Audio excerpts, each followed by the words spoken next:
example,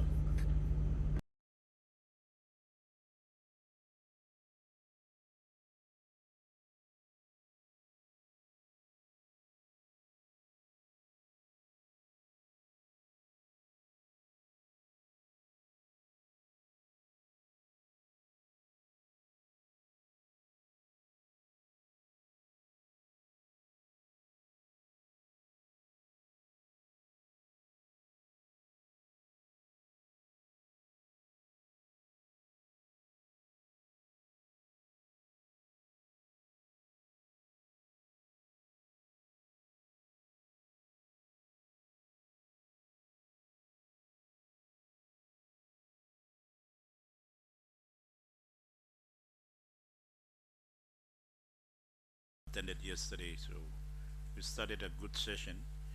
Um, the main purpose of the inquiry is to get an update on all the indicators or initiatives that are important for uh, welfare for our children from 0 to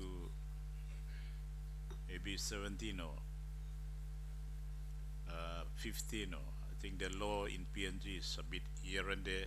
When does our childhood ends and then we go to teenagehood? Maybe teenagehood is from 18 to 35 or something, and after 35 maybe we become adults. So that's something we've got to work out. I think in traditional PNG or our ancestral time, we initiate our young people around 19. So after 19, they're supposed to become adult. In contemporary PNG now, we have probably changed the equation. So childhood maybe from 0 to 18. Once you are 18, you are eligible to vote in the election. So you are deemed to have ended your childhood. And then from childhood, you become a teenagehood. From teenagehood to from 18 to 25 in the PNG context. At 25, you can be a member of parliament. You're qualified to nominate and contest the national election, provincial election, LLG election. So if we go by that political timeline, maybe teenagehood should end around 25. And after 25, then you big man married now, be responsible for your own life and take control of your own life. But it seems like in the law now, and maybe you all can enlighten us, um, we have categorized young people, teenagers, going up to 35. So that's another dimension and something we got to work out. Should we maintain that, or should we follow our ancestors? Or I prefer we follow our ancestors because I was born in the 60s and we followed that system. So by even before 18, I've left home and I have to take responsibility for my own life, be independent. We still have some dependency on our parents. Of course, they still help us with school fee and give us advice and counsel us too. But some of us start to take our control of our own life. By I went to high school when I was probably 13 or 14, boarding school. So from boarding school up to now, I have to take responsibility for my own life. And I'm just highlighting that before we commence so that we all can think about it. We want to support our children, but we should also allow them to be responsible for their own life. And then parents too have to live their own life. Nowadays in PNG now, me Skilimosima, there's a new culture creeping up that children are still forever living with parents. Is that good thing or bad thing? In countries like Kenya in Africa, once you are 19, you are on your own. You can't stay with your parents. You can't live in your parents' house. You go to either swim or maybe sink. But they have to train and prepare their children to be independent and self-sufficient by 19. It is a cultural insult, or you would be in breach of your tradition if you stay with your parents. Huh. So I'm just giving us, this dimension for us to have a look at and consider. Something maybe you all in justice sector and the office of protection of children, community development. All of us together, we should try to work out so we can support the children, give them the most conducive environment and support they need, but also enable them to grow and be able to take ownership and control of their own life and determine their own destiny, their journey in life. It's in their hands. Huh? They become independent and contribute to their own life and to our community and to their clan and tribes. Huh? Um, but having said that, at this time in our country's journey, um, yesterday I mentioned and draw attention to our, perhaps neglect or a failure to put in place a proper sort of a support base in which children can be raised in a good, conducive environment, given all the support they need in terms of shelter, food, ensuring that they have good hygiene, and of course ensuring they have good health care and good education, given the highest level of education. So we put them on a strong foundation to continue their life journey. That's a parent responsibility, and it's also a generational responsibility. And in the context of PNG, it's a clan and tribal responsibility. Uh, in our culture, the leaders of the clan always have oversight over their clan members. Or in the context of the tribe, have oversight over their tribal members. So for me, I'm not a clan leader in my clan, but I have some sort of a leverage over my clan too, and we are, we we are raised to be responsible for our clan. So if a clan member is not doing well, or is not healthy, or cannot go to school, or doesn't have a house, so it's our responsibility, collective responsibility, to look after our clan members. And we all know that in Melanesian context or in our context, our culture is based on relationship. We are there to look after our people, good times, bad times. In the Western culture or Eastern culture, maybe they become nuclear family and they look after themselves, and they have a tendency to, accumulate and invest in order to progress their personal life into the future. In PNG culture, we accumulate, but my understanding is that we are also obliged to distribute. Uh, you cannot accumulate at the expense of your clan or your tribe. But nowadays, nuclear system will come up, so the tribes are collapsing, the clans are collapsing, the tribes are collapsing. What's the new mechanism we are putting in place?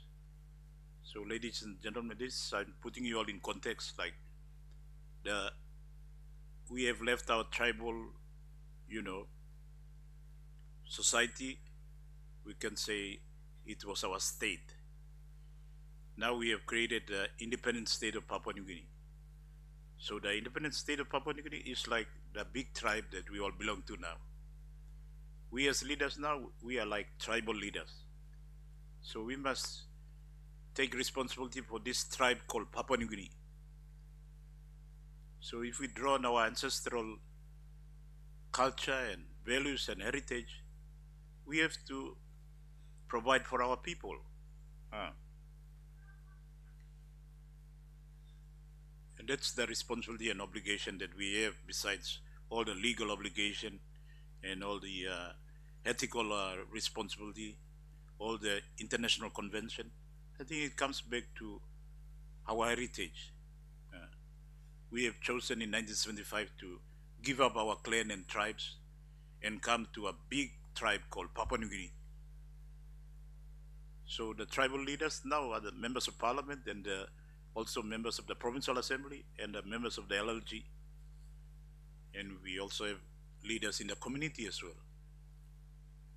We are all responsible for our people, so we must think about putting in a system that will replace our cultural system. We have been banking on the Christianity or the, the values of Christianity to be the foundation for Papua New Guinea, but is it working or not? This is something we have to ask ourselves. What's the alternative to our traditional system?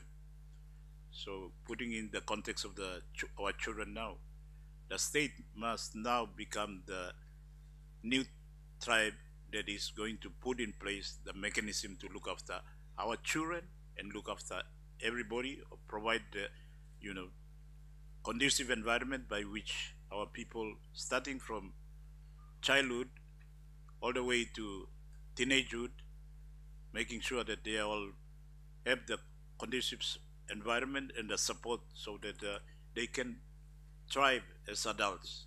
Once we do that, Papua New Guinea will progress and be able to go beyond its current limit or current stage where we have pursued in the last 50 years. So yesterday I reminded all of us as chair of our committee, on behalf of our committee, that we have the benefit of hindsight. We have seen the last 50 years. Have we been doing as much as we can for our children? What are the mechanisms that we have put in place? What are the support we have been put in place? And if we have not been doing well, then we are duty bound, morally bound, ethically bound, legally bound to change the dynamics. So I want all of us to, on behalf of our committee, to consider and make presentation and think about this in that context.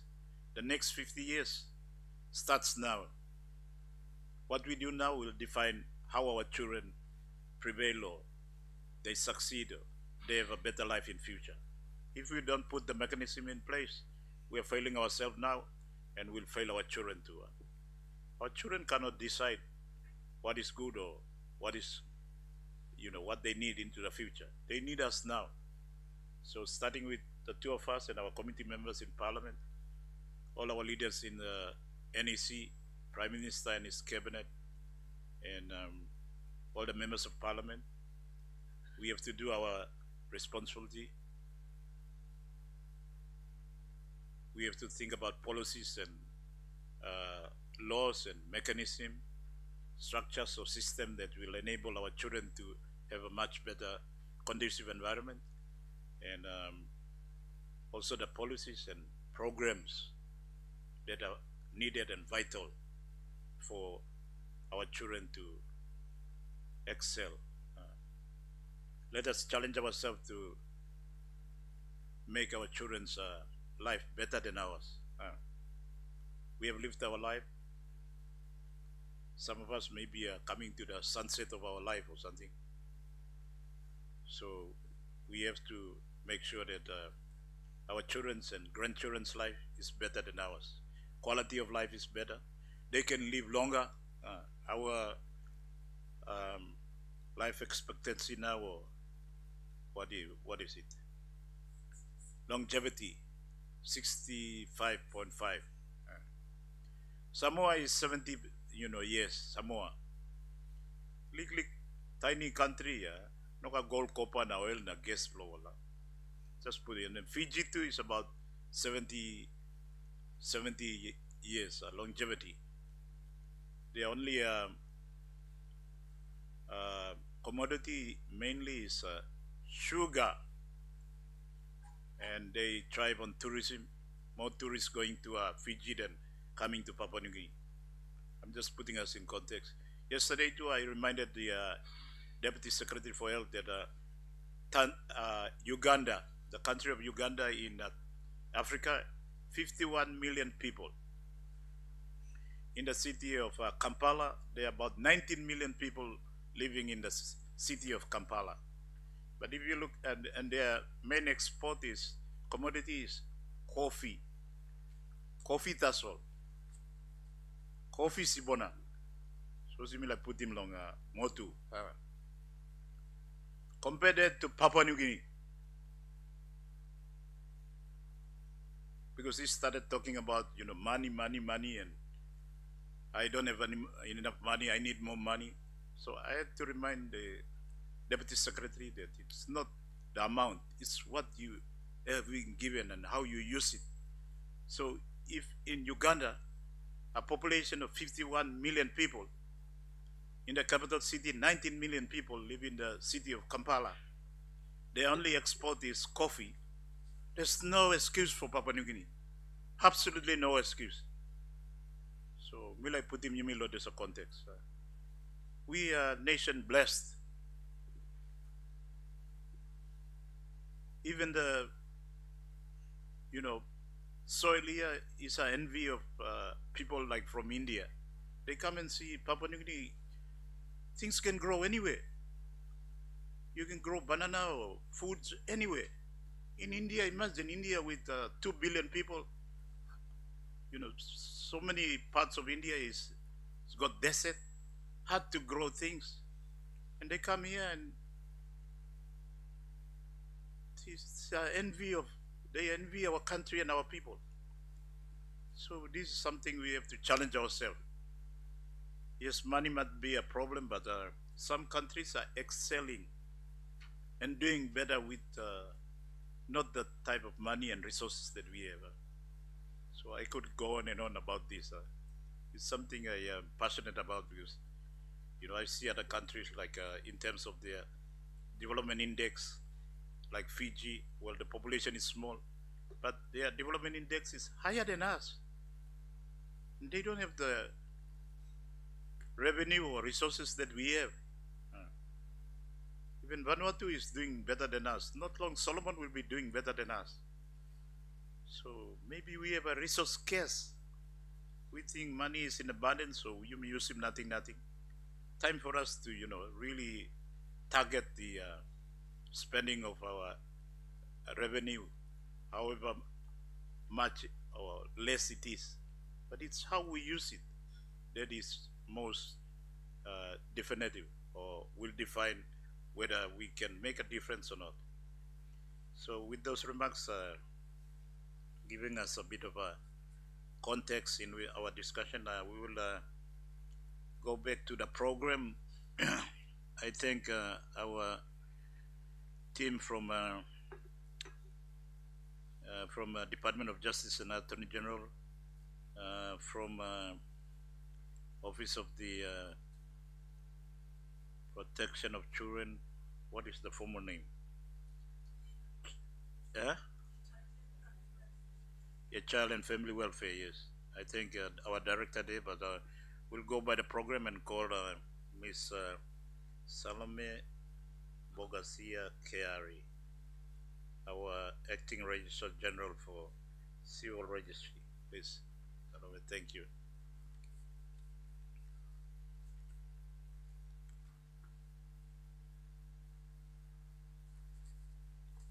So, Acting Registrar General, thank you for your attendance to our committee inquiry today.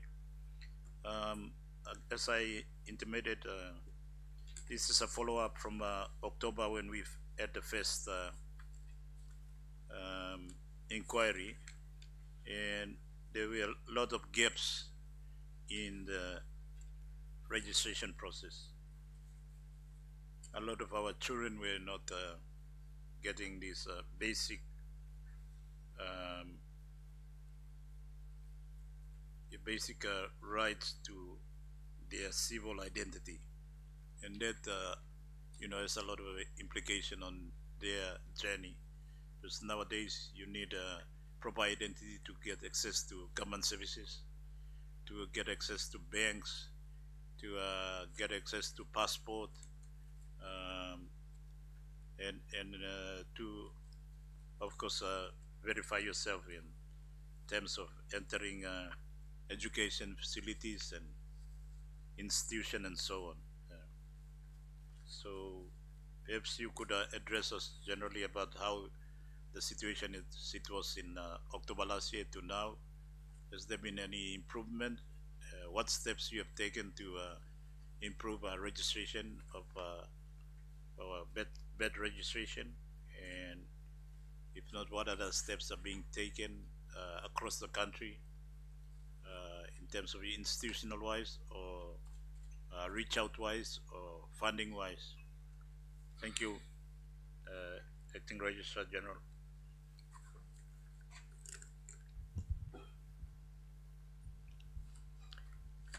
All right, thank you, Honorable Governor Pakop and Honorable Mash Narawek. Thank you for the opportunity to bring to the Special Parliamentary Committee on Children and Youth an update on what we've done on birth registration, not just under the National ID project, but also trying to pick up on 0 to 5 birth registration across the country. Since I think during the year 2025, there was a lot of policy shift that took place. Initially, PNG birth registration, and not just birth registration, but all other vital events registration were happening under the Civil Registration Act amended 2014, 1963 amended 2014. And most of the processes governed under that were from 1963, basically. And the amendment in 2014 just sort of allowed for the capture of the biometric data and the biodata of the adult citizen into the process. So we were basically dealing with a process that also needed to be changed. And then the Civil Identity Registration Act 2024, which was passed on the floor of Parliament in November of 2024, sort of gave the first major legislative change that's now allowing us to go into a lot more changes in the way we do registration. So starting from that, we've signed a head agreement with the Department of Health. That's to do with trying to improve birth registration for 0 to 5. So with the head agreement signed with the Secretary of Health, acting secretary at the time, in early 2025, we've been able to try to engage directly with hospitals to set up registration booths in the hospitals. So initially, before that, we only had it in Morobe, Engao General Hospital, and in Goroka, and also in Mendi. But after having signed the head agreement, we've broadened that to Port Moresby General Hospital, so we have an effective desk directly outside the maternity, the labor wards. And then we've also signed with all the the provincial health authorities in the Highlands region last year. So this year going forward, in our work plans, we've tried to look at the remaining regions in the country and trying to sign partnerships guided by the head agreement with the Department of Health in putting into all the hospitals a birth registration desk. So that's our attempt of trying to revitalize the birth notification process. Governor and Chair, after independence, the birth notification process from hospitals back to the Civil Registry Office basically died, and that doesn't happen anymore. So which means basically the responsibility of registering your child's birth has fallen back to the citizens. And after independence, the education and awareness around why it's important to register your child sort of basically died down as well. And so when the NID project came on board in 2015, the discussions started happening again within the populations and the masses. And on the back of the National ID project, the discussions are on why it's important to register your child also picked up. So what we're doing since 2025 is sort of trying to revitalize that process again, trying to re-educate all our hospitals that this is a very important administrative process that has to happen, and we need the hospitals on board to support us with putting in place staff that can also help mothers when their babies are born, even during prenatal and antenatal care, trying to look at awareness programs that can be able to help bring that education across so we can get more parents to register their children. So that's our attempt of doing that. And this year we're planning to roll out to all the other regions as well.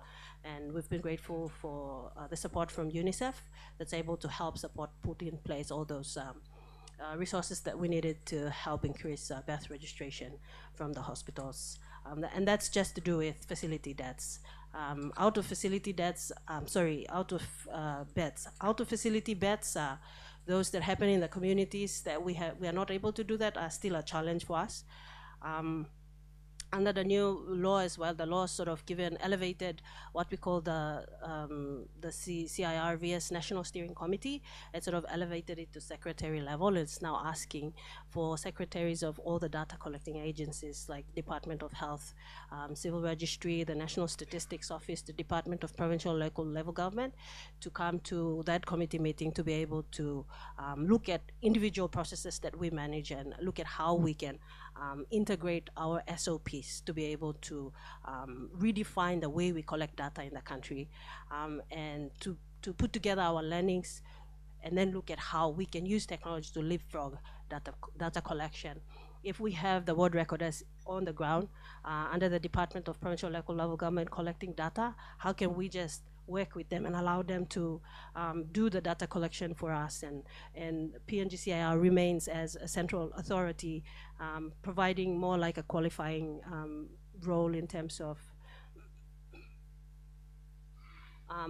more like a qualifying role in terms of just making sure quality is maintained over the process. So with the so my point is with the launch of the passing of the CIR Act, CIR has a lot of policy and regulatory reform that needs to happen to sort of fix much of our challenges with a very constrained SOP that we currently have around how we're collecting data and who's collecting data and all of that. But generally, overall, apart from 0 to 5 birth registration, which is under 18 birth registration is about 30% of what we've currently collected. We've collected over 4 million registrations on the system, and 30% of them are under 18. But 0 to 5 is still quite small, and it's a challenge for us to be able to pick up on how we can get all the hospitals on board to be able to help us increase the awareness and also increase an avenue for registration to take place as well. Acting Registrar, can you say that between October last year and now there's some progress? You have extended your reach out. You've set up. I mean, you are partnering the National Department of Health and the PHAs to do the registration on your behalf, right? So there's some progress in terms of reach out through partnership, and secondly through registration itself, right? There's a progress. Yes, yes. Yes. And in the villages, rural areas, I mean, I can see your partnership with the hospitals, especially the major hospitals, maybe health centers and so on. Is a logical way to go. But you have problems in the remote areas. So have you started having dialogue with Provincial Affairs or even the Department of Health? I think yesterday we were talking about this village health assistance. What health assistance? Your ward health assistance. Have you had this discussion with the Department of Health too? Governor and Chair, all these entities sit on the National Steering Committee, that we all sit together on the same committee to discuss how we can work together to improve the registration. Where they can come in is where they will help us to do that. much of the means of collecting this data will be relooked at once we are looking at the regulations. And I did not mention, after the passing of the act, the regulations that will sort of set in place the way we relook all of this is still with the Commission for Law Reform, CLRC, sorry. It's still with CLRC, and we're waiting for them to release a draft regulation so that we will relook the way we're doing registration all the way from the ward level all the way back up. So that's work in progress, but we've always had discussions with DPLLJ, but our processes just don't align because of the kind of data sets they collect and the kind that we collect. So we're hoping that this reform will enable us to streamline how we can work together going forward. Your current sort of enabling law is impediment, or is not sufficient to enable you to fully discharge your responsibility, or what's the previous legislation does not allow us to share data. Even their legislations don't allow them to share data. I think the Civil Identity Registration Act is the first piece of legislation that's now saying that registration and get all this data? Correct. The current enabling act say Yes. provides. Yeah. So way forward is you're trying to amend your law. Liaised with CLRC to be able to support us in that regard. So after they release the regulations, they also have to support these other agencies to change certain clauses in their legislations to allow them to share data with us. But for the Civil Identity Registration Act, the law that was passed has now allowed us to do that. So we're now trying to get the regulatory frameworks and the policy changes around the SOPs passed to usher in the technology change to do that. Yeah. All right. Acting Registrar, I can see the logic of how you are operating now, having to pass a law to compel sort of a cooperation, but this something that is should be a concern to all of us as a state and a state organization. We should be collaborating, but this has not been the experience in the past. So as to lead you all to make these changes in your enabling act, right? Yes, correct.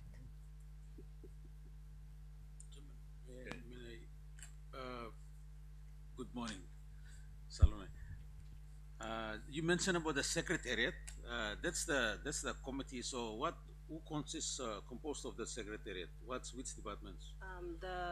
The Registrar General under Civil Registry sits as, and the Secretary to the Department of Health, they sit as co-chairs to that committee. And the committee is made up of DPLRGA, NSO, and all the other agencies collecting data. In the act, that sort of expanded the number of people, and even now including DICT, inviting DICT on board. We have not commenced establishing that committee yet. But once the regulations come out, that committee will be put in place. But they've all been notified and invited to either join that committee or send a representative to sit on that committee. Okay, that's a committee now. Would it be upgraded to a secretariat or some sort of? Or It's elevated to a secretary level, so the members are the heads of agencies of the data collecting agencies. Okay, so that's an important chairman. That's an important committee, because if you want to collaborate and say data, that's an important committee or secretary to be. That secretary is based from came out from the recently passed act, or? Yes. Okay. So who is working on the regulations now for that? It's with CLRC. CLRC. Yeah. So how many regulations, how many acts or policies needs to be sitting with CLRC for, especially for that purpose, or just one? I have yet to understand how that's going to look. Once CLRC gives us the first draft, and we hope to go into stakeholder consultation with everyone that will be impacted by the regulations to see how we can further broaden it and refine it. The fact that national identity is a product of birth registration now brings us into the questions of digital identity and how national identity can support digital identity. So we function as a foundational identity, and then you have all the other functional IDs around there. And so as much as possible, whilst there's a lot of push in the country right now, there's a lot of demand and expectation for the CIR to be able to support the digital transformation exercise that's happening in the country. But again, there's a lot of need for us to also properly put in place the policies and regulations that will govern the way we collect, process, store data, share data, and ensure there's privacy of a citizen data as well, because we don't just collect birth registration, we collect all the other vital events, and a lot of it is very confidential information because of the death information as well that we collect. So Okay, okay. I think so the secretary will be the peak body. yes. Okay. Yeah. Okay. Just back to your other question of mentioning about bed registration at the hospital. So, in reality and practicality, so the registration booth will be in a major hospital, or can it be on at the sub?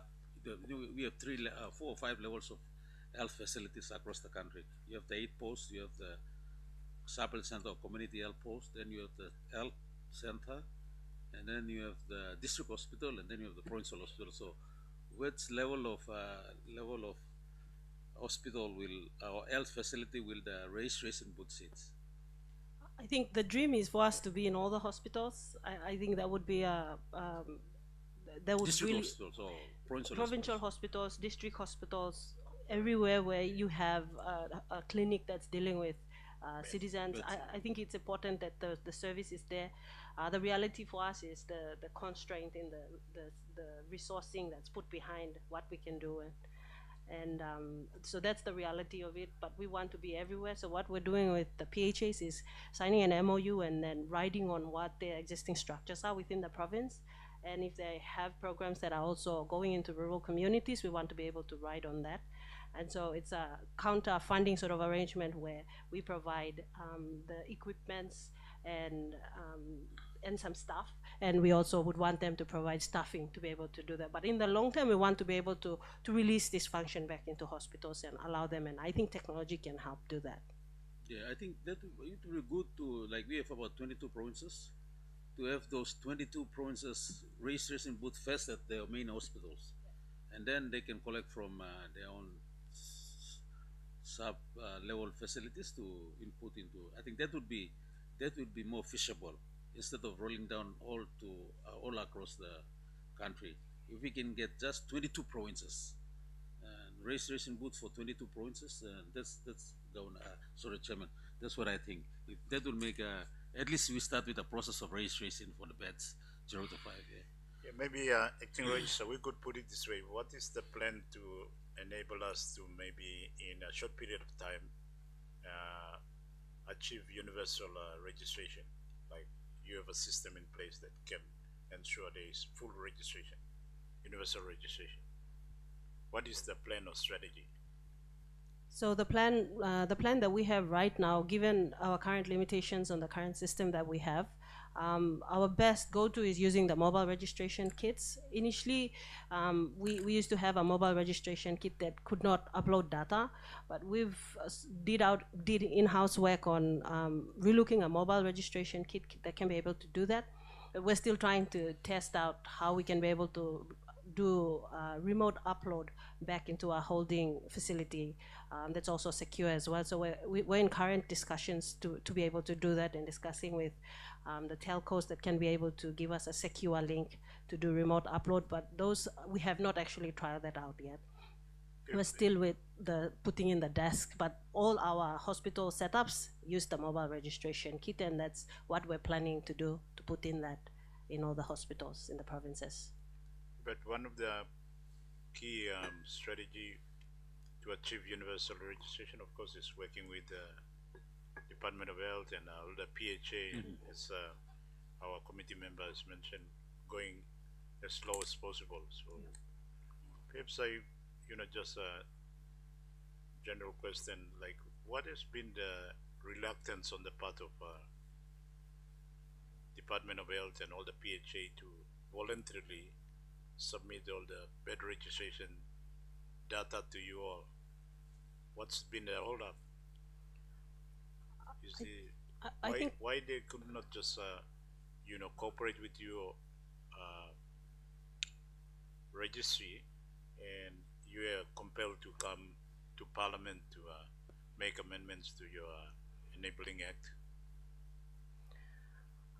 I won't speak for the Department of Health, but I think from our experiences, I think when we're at the negotiating table, it always comes down to who's resourcing what, and then that's how we're setting up in all the hospitals. I think because of the PHA Act itself, even with the head agreement that we sign here, we still have to go and negotiate with individual PHAs out there on who wants to onboard the program or not, and then again, once it's onboarded, we have to do education and awareness because the process totally collapsed. So from our experience, the hospital staff think that it's a new program we're introducing, but this was the process that used to happen before. Yeah.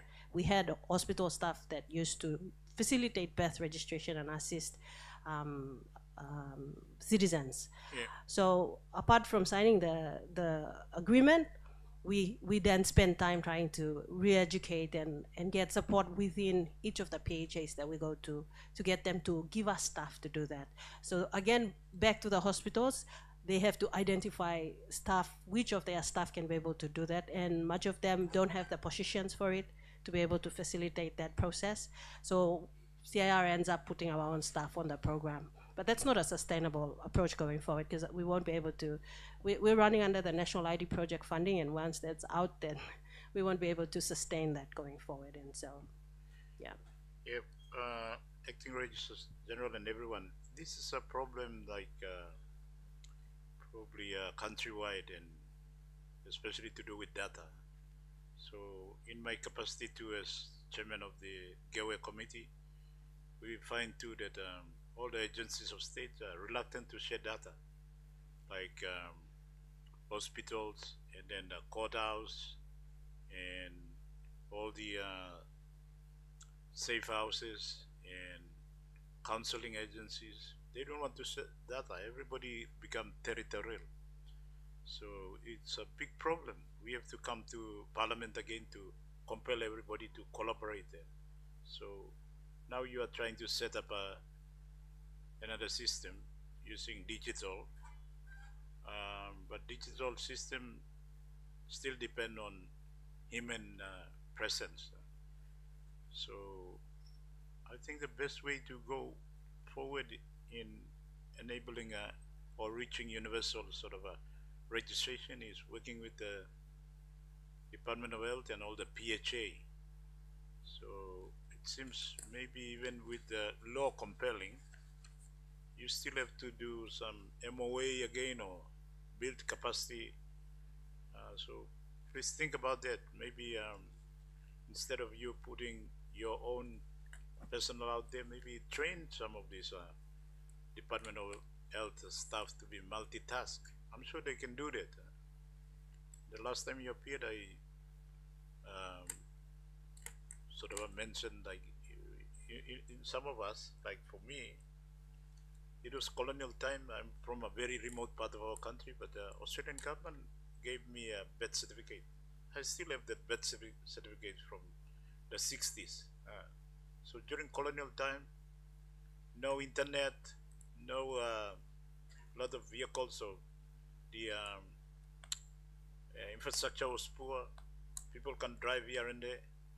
Some of us are from remote islands, but Australian government was able to reach us and enable us to have a birth certificate. So we are now in a totally different socio-economic environment. Communication is better, transportation is better. So we should be solving this type of basic problem or enabling our children to have this basic services or basic right. So committee member, you have any question, or otherwise, I think basically, if there's progress, that's good. We are pleased, but we want you to and your team to work on a mechanism that will enable us to achieve, universal registration as soon as possible, because it's important for the children, for the starting their life journey, but equally it's important for the country, because once we get civil registry everywhere, we probably don't need to spend all this money on census. We'll just look at the,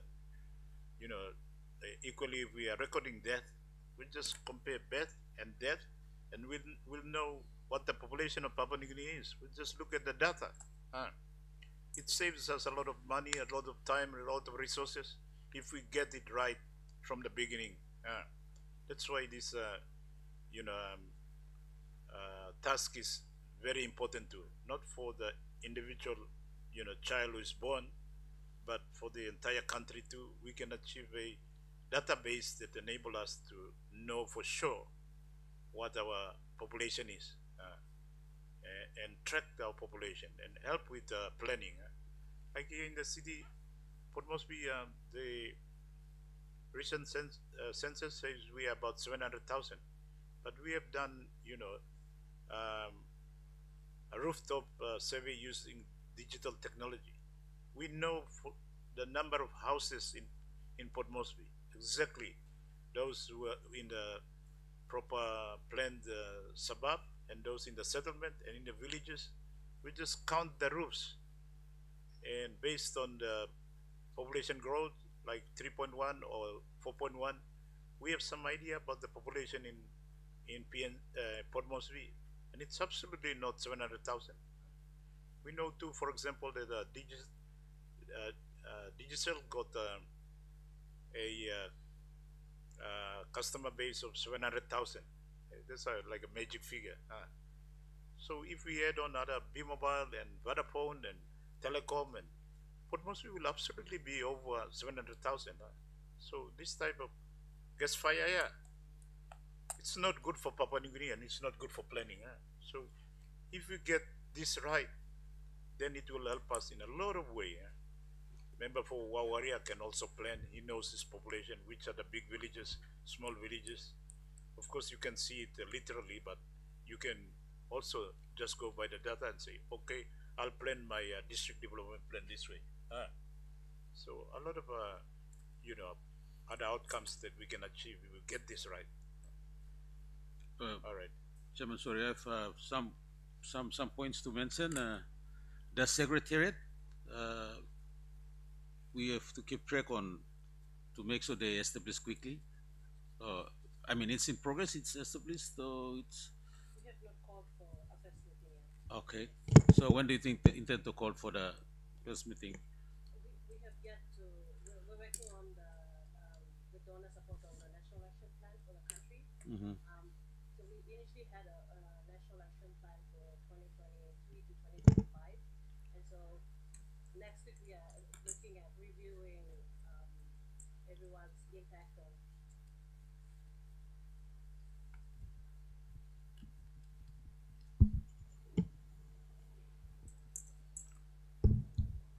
Next week we're looking at the National Action Plan over between 2023 to 2025, and that's going to include all the stakeholder agencies, not just PNGCIR. It's to do with health and everyone else, and all our work plan is defined around what we can achieve within the lifespan of the National Action Plan. So we're doing that next week, and each agency will be reporting on what they've done under the National Action Plan, and then the development of a new National Action Plan,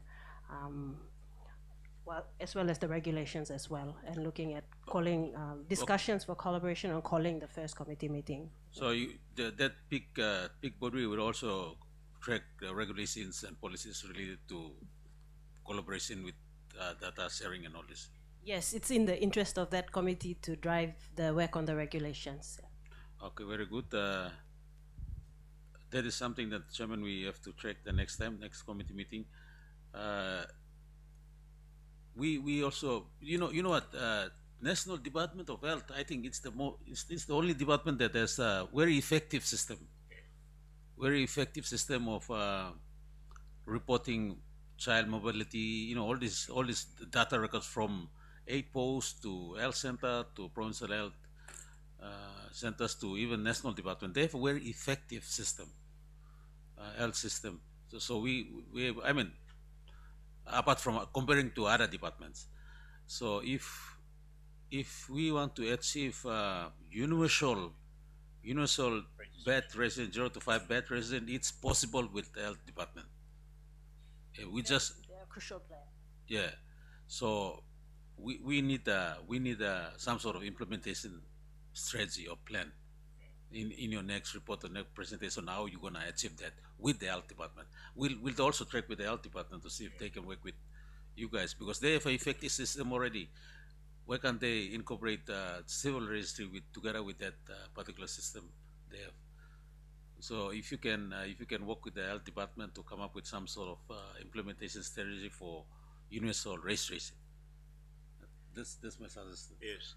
Thank you, our committee member. I think uh, the acting registrar general. I think moving forward, I think we want to recommend to you that you set up a timeline for achieving universal registration. Don't set it too far, like maybe within the next 3 years, and come up with a strategy. And our proposal is that the key partner is National Department of Health and all the PHA.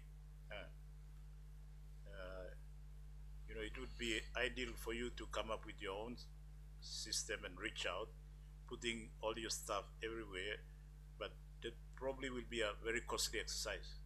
So maybe you can you come up with a strategy to work with the National Department of Health and all the PHA and submit the cost implication. Uh, if you need to train their own staff, okay, come up with the cost implication for that. Or if you have to place your own staff within the facility, then come up with the cost implication for that. So, you know, they uh, we can submit to government to give funding. So we work towards that timeline, and perhaps you can submit that type of budget outline to us too, so we can support you to get it into the NEC or to government to fund. We can support your bid to get those type of funding. But first, come up with a plan. Come up with a plan so we all can work together to help you to um, have the capacity to reach universal, registration.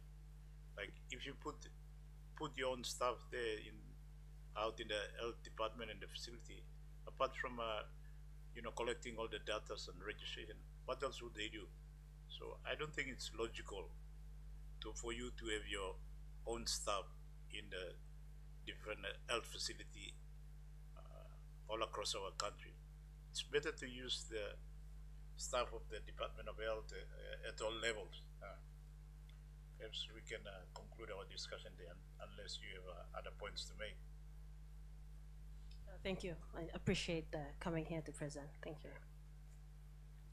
All right. Thank you, Ms. Salome Bogasi Kiari. Thank you, our Acting Registrar General, for your time and contribution. We'll now move to the next agency or department on our schedule.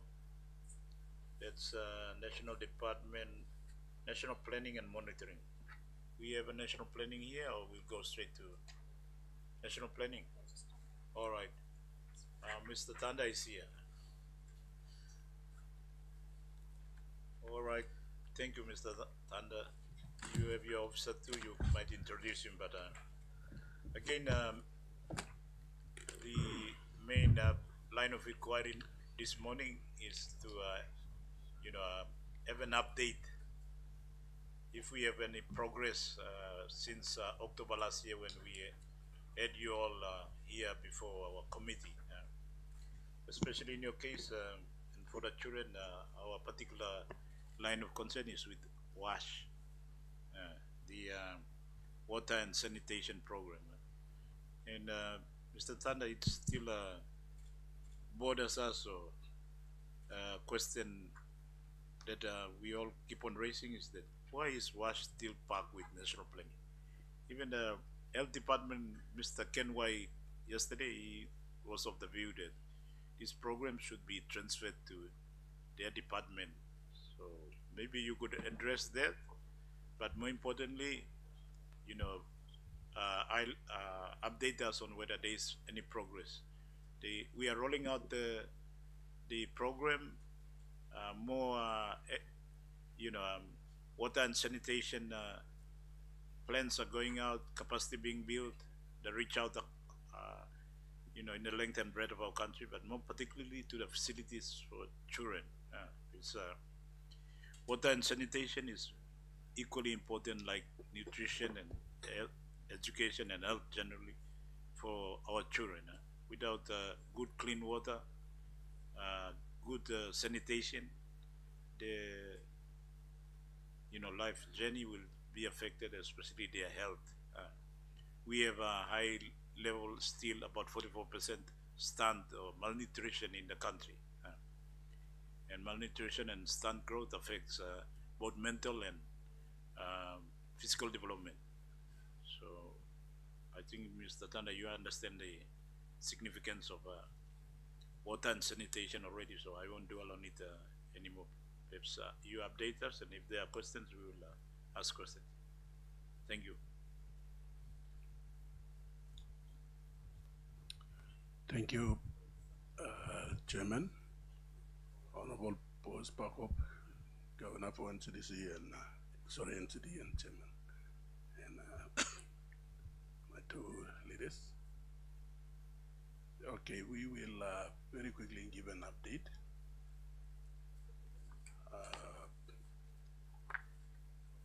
From the last Mr. Tanda, maybe use the other mic. That's like I think okay, I think that's a little bit clearer. Okay, we have an update, just a quick brief update on what we are doing. From the last update from our last presentation back in October last year, we've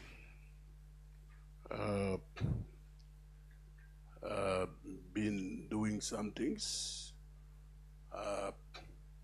As you know, the National WAS policy was launched very immediately back in 2015, in the same year that the Millennium Development Goals came to an end. Reports presented by all the member countries to the UN in New York. The 17 SDGs were released with all the corresponding targets and indicators. So planning led by the department, we, as usual, we've been working with all the sector agencies in terms of policy development and coordination, including trying to establish the NUISA itself. And there's a NEC decision, two NEC decisions. One is NEC decision, sorry, I forgot the number of the NEC decision, but in 2015, endorsed the National WAS policy, and NEC number 10 of 2018 endorsed the establishment of the NUISA, and also directed for Edarano to be subsumed and absorbed into Wara PNG, its operation. So that way, Wara PNG's operations sort of became, bigger, bigger with Port Moresby operations, them taking on board Port Moresby operations. That includes water and sewage. So looking at how water PNG functions in terms of delivery of safe, clean drinking water at mostly at the provincial capitals and declared district townships. So because they do not have the capacities and because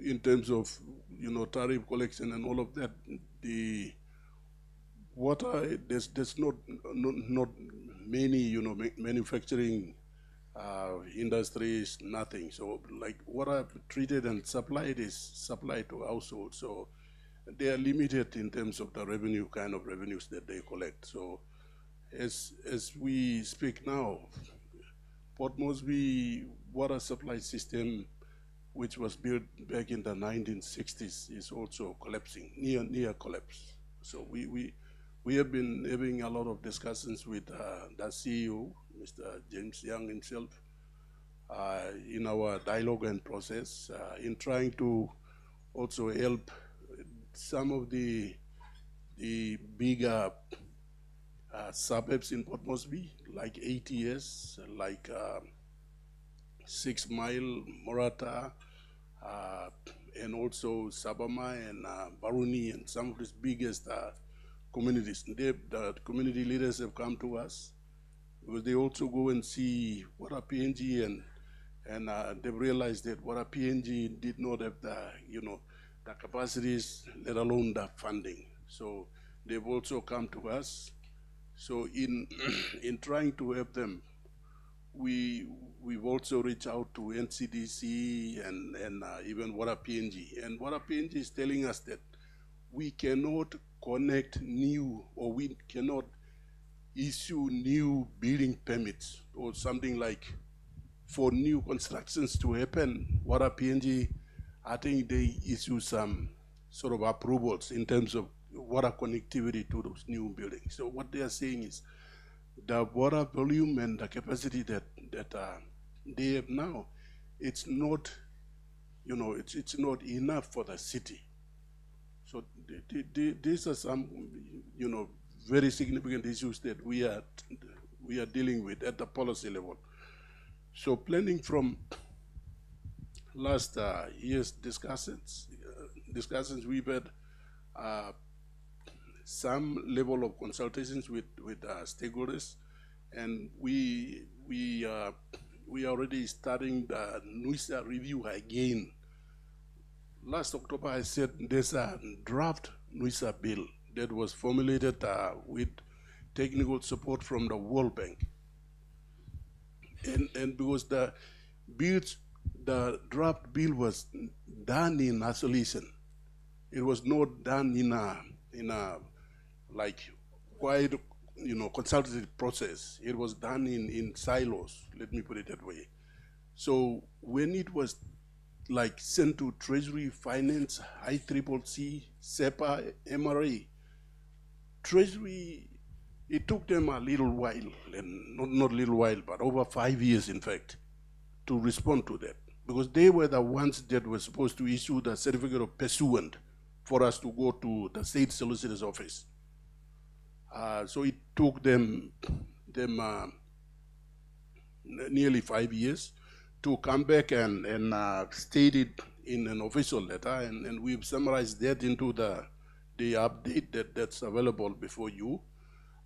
They basically said that the current NUISA bill does not look much into regulation, okay, like regulatory functions, okay, in terms of water quality control, in terms of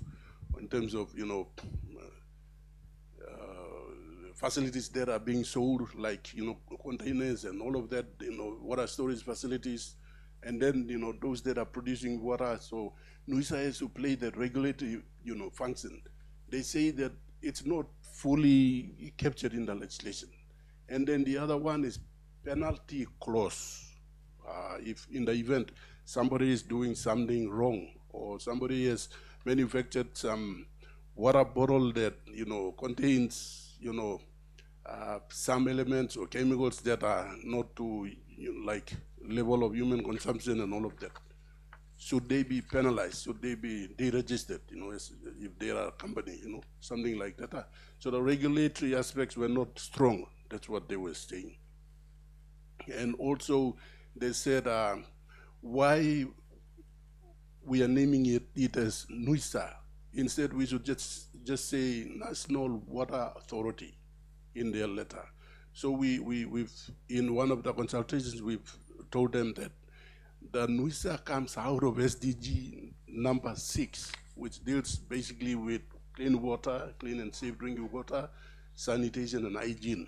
So if we try to change it to water, then we will lose that significance. So, Mr. Tanda, I think what you are relating seems to show that there's not much progress since we last met in October. You're all still going around talking about this this authority, National Water and Sanitation Authority. You all have not solved that yet. no, Chairman, we are bringing the consultants back. We've requested support from our partners who cannot help us on time, so we are funding it internally. As we speak, Secretary has already endorsed the terms of reference and all of that. So we are only waiting for payment. Warrants are not, unfortunately, released on time, so we are still, waiting for Treasury to. But Mr. Tanda, that's some of the same things you said in October. Yeah, you said in October last year, and now it's we are in April, so that's about how many months now? That time, the 7 terms of months or reference 8 were months. those review. I was appointed back last year in July, so I used to be in charge of other programs. Yes. So me and my team, I think we progressed a lot of work, and let me give you the some level of comfort that I think in the next meeting when we do meet, you will see maybe the finalized draft itself. We are So doing. tell us about the progress, because what you are relating, it's almost the same as you mentioned to us in October. Yes. So, like, for example, you just mentioned that you were appointed in July last year. Yes. July, and then we had an inquiry.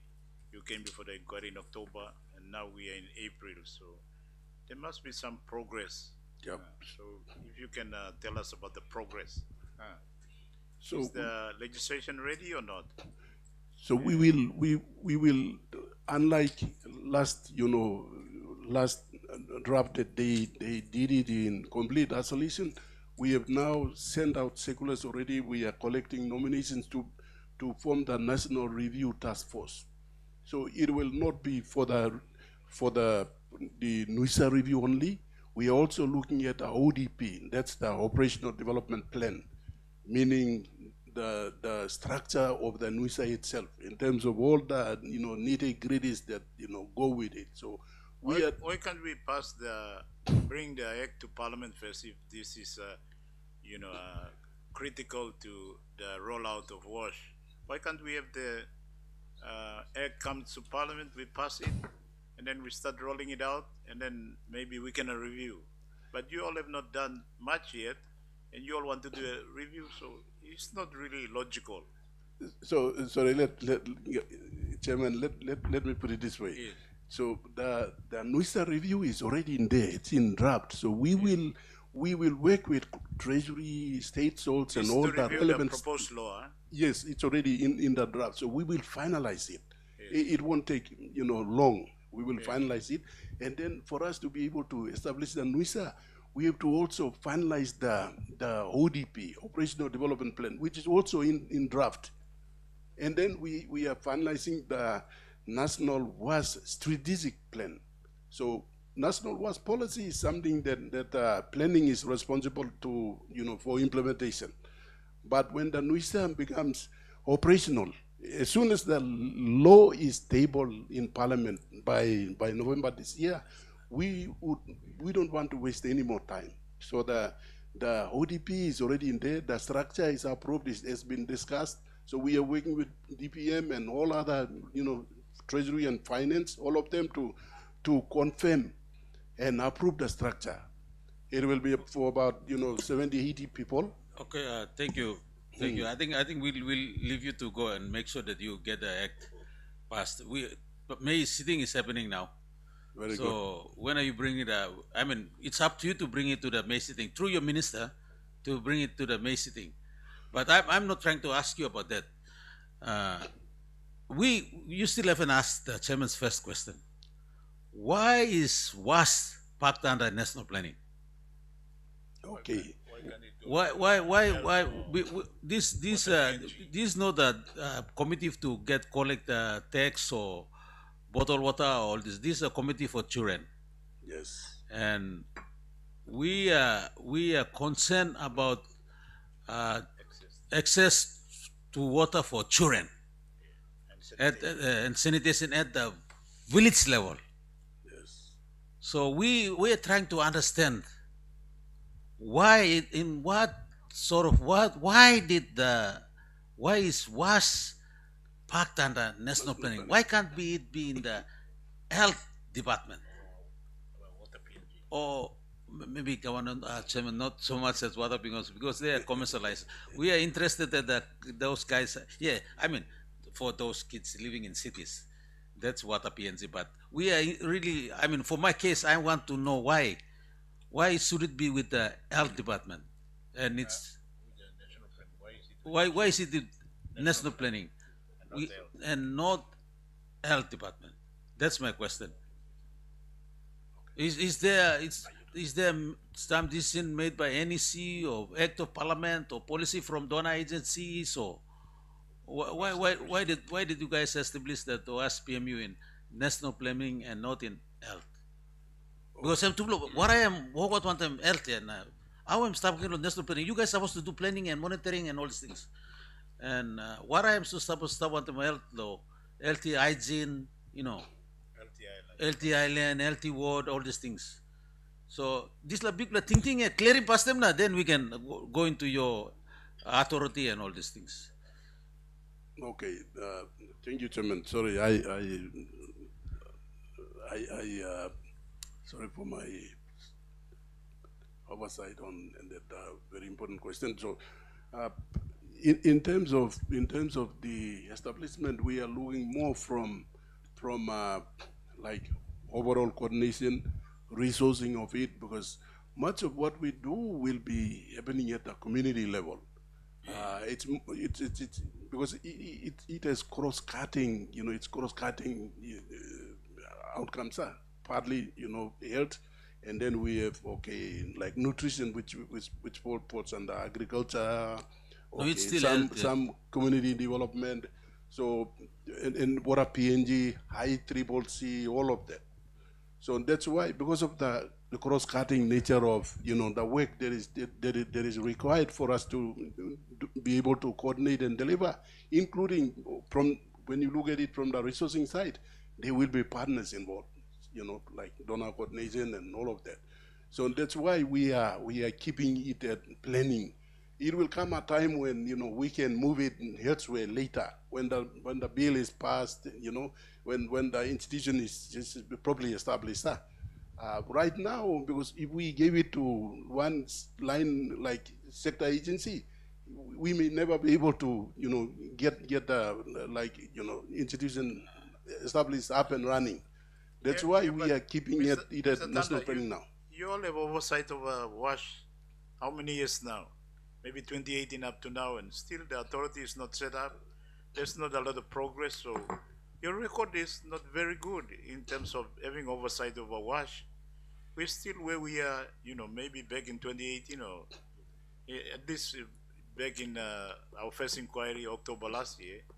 Looks like there's not much progress, so your line of argument, like it's a bit not logical, huh? Because your record is not really good. Just getting the act to come to Parliament, we are not getting there yet. You all have a draft, you all are reviewing it again, and then you have to do the ODA and put the structure and so on. I think get the first thing done. Get the act to Parliament. That's right. Get the act to Parliament, set up the authority. If the authority is going to be parked under the Department of National Planning, or it's become another state, structure again, it might be a duplication and so on. But if that's the plan, then the authority is up and running, so it can start to discharge its responsibility. Our committee wants, our concern is that there are a lot of our children who, in the length and breadth of our country, not just in Port Moresby, but in the rural areas too, they're still not having access to, clean water and basic sanitation, or they have sanitation but very poor sanitation. Unhygienic. The toilet is just near the house. It's not properly done up. Basic things. We have not got it right yet. So, if this depend on that authority, the faster we get the authority to Parliament, the better. The act, enabling act. So maybe why don't we work towards getting the proposed law to Parliament? I think we have a May session, or maybe in the beginning of June. No, May session. So May session. I think my response you already answered. My question. You are just nurturing it. So when it's ready to be planted, then you can plant in the right department. So that's okay. So who is working on the act? Who's the officer, or who's the manager or minister, or who is responsible for the act? Okay, the act is currently, me and my team, we are working on it. So you and your team has been working since June or since 2018? Like I've said, it got stuck with Treasury. Without the certificate of occupancy, we cannot do anything. Okay, now you already got it. So not yet. Okay, so we are having meeting with the Treasury next, so we can when ask they the come, question. you would tell them to work closely with national planning, so we can all work together through a consultative process, run table, and then we can get it approved. So which are the road showstoppers, like blockers to achieve the act? So the draft, we are meeting early this May. So the consultants will be mobilized to PNG starting May. They've already given the contracts. So why do you need a consultant from within PNG? Or? The same technical team that help us to formulate it, we are using them with state lawyers, about 3 lawyers from the state solicitor's office, Treasury, Finance, all of us will be sitting down. Like I've said, in the past, they did it in isolation. Now we are going to do it together. Finance, Treasury, all of us will be sitting, round table. We review the legislation, we finalize it. Same time, we will request Treasury to release it, so long as their, comments, their requirements are captured. Okay, I think let's go on that level of time frame. Session. So we have May session of Parliament, and May not possible. We are targeting November. No, November is budget session, so you have to bring it forward like September. If September there's a session, let's get it in. We should be ready. It should be ready by September. Chairman, is that? Yeah. Well, I'm not sure about whether there's a session in September, but then we have to lock this in. We will record it that you have agreed Very to good. have Very the good, timeline. Chairman. We agree. It can't be rocket science, Mr. Tanda. Legislation, it's, Department of Justice and Attorney General, their officers are out there at the back. Yep. They do all this all the time, and it cannot be a complicated legislation like we are trying to do some organic law on something. It's just a standard, piece of legislation to create the authority, and then define its function, and then its powers, and its structures, and so on. That's standard sort of legislation. Maybe even some of us lawyers, I've not practiced law for maybe 20 years now, but I probably can do this piece of legislation. If you don't, probably need some consultants. That's what I'm trying to suggest to you. It's standard sort of law, What is the purpose of the authority? What are the its powers? What are the structures of the authority? how it connects with everybody else. Maybe you cannot, define in the legislation, the amount of funding that it should get, but that's basically it. Yep. So it does not need a lot of highly technical, legal mind to put it together. Our staff or officers in the Legislative Council or in the Department of Justice and Attorney General, they could do it. Maybe within a week they could do it. So I think maybe you all don't have a draft. So Mr. Tanda, you coming here and going around in circle. No, If you had a draft, you will probably present it to us now and say, this is the draft, Chairman and the committee members. But you don't have a draft. So work on the draft and we'll start monitoring you all. But we need to get this out because that just passing the legislation cannot be an impediment to rolling out, this WASH program. yes. Can we do some things in the meantime? Is there some things going on in the meantime? You all are, rolling out some programs in terms of, I think in Port Moresby, maybe you all have rolled out some initiative. I don't know. I keep hear some things you all set up these, opening up this facility here and there.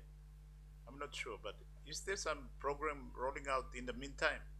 Yes, Funding or yes, Chairman. We have been there was ongoing support to districts to develop their district WASH plan and collect data. We train the district WASH committees, our technical team, do feasibility studies. We've undertaken some feasibility studies directly, planning with support from ADRA and partners as well. And for example, Matupit, last time you would have seen, Matupit after the volcanic eruptions, there's hardly any drinking water. They've reached out to us, so we've engaged ADRA to do a feasibility study. And based on the feasibility study, last time that Minister, Secretary, and all of us went to launch their district WASH plan, we committed 3.5 million to initiate the project. Not only that we have to deal with the plan, we are now starting to fund projects in very highly critical areas, in areas that people have difficulties, and especially children, women and children have difficulties accessing clean, safe, drinking water. So there were some other feasibility studies also undertaken elsewhere. We are looking at bigger communities like Tubu Serea, Baruni, bigger communities where, including Anoparatu. So bigger communities where there is challenges with access to safe, clean water. We are sending partners like Water Aid and ADRA and civil society, not private companies. So private companies, they try to do it okay, at so huge Mr. Tanda, there is some rollout happening now. collaboration work ongoing now. So I think what all the different agency and development partners and of course provincial government want to know is how they can access funding now. This is the same question that we posed to you before. Is there criteria exist and is there a committee exist that will screen all this? So these two MPs, for example, in their district, they can apply. In the meantime, while we are putting the authority together, the authority cannot be like what is it? It cannot be the precondition before we go out. We are rolling things out now. Everybody wants to know, and it needs to be advised that there is a committee in place that will assess all the application and make a decision, and we start rolling out. And when the authority is put in place, we transfer everything to the authority. So you have this system in place now. So we really depends on the level of funding that we receive in a year. Yes. Like, for last year we received, I think 20 million KENAP. How much million? 20 million KENAP 20 million. for rural WASH, and this year we also received 20 million. So with the 20 million, the funding is not enough. So usually, we try to partner with districts on Kina for Kina or some sort of arrangements where, the funding can add value to what the districts are already trying to do, even with our civil society organization partners. So that's why we are finalizing the National Water Strategic Plan, and that as soon as the NWISA is launched, that can also be launched. So that will clearly outline all the government's priority in the water sector.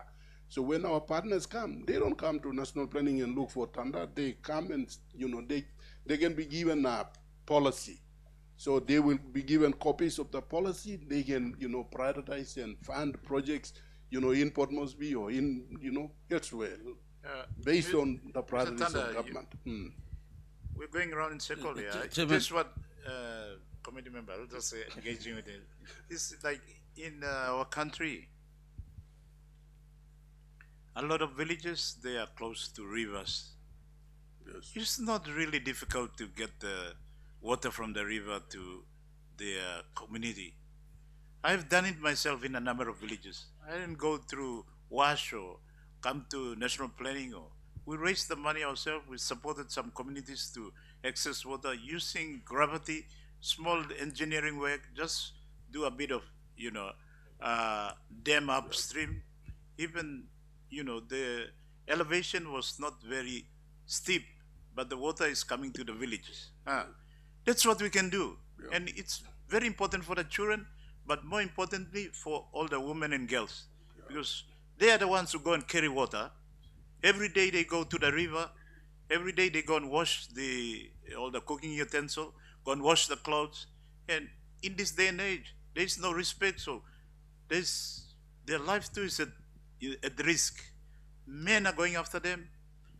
Things, evil things are happening in the rural areas just by women and girls going to the river. Used to be a great time out, social event, cultural event, going to the river, having a wash, but now it's risky for women and girls to just go to the river to do what our ancestors used to do before. And this program, at least it will enable the water to come to the villages so they don't have to face those risks.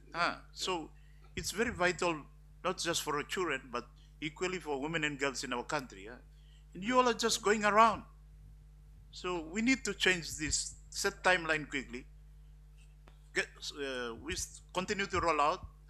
20 million might not be a lot, but as I said, you don't need a lot of money to get water from the river to the villages. Most of our villages in our country. And maybe one time we will set a timeline. We will say that by 2030 or maybe 2028, or all the villages in Papua New Guinea will have access to water. It is possible to do that. Yes. And your department is a planning department. Why don't we challenge ourselves and set a timeline for which we can connect all the villages in Papua New Guinea to water? It is possible, it is achievable, but we are going around. And so our committee can't continue to allow you all to do that, going around, get stuck in some legislation. So, Chairman, Mr. Tanda, please, let's do it. Chairman, I agree, but like I've said, we are doing a lot of things, but some things are not visible. And like, we are partnering with districts and many districts. I think over 20, nearly 30 districts. We've been working. We give them money, whoever that brings their submission to Parliamentary, to the office, we appreciate. We assist them with their district wash plan. We help them with feasibility studies, and then so there are ongoing work.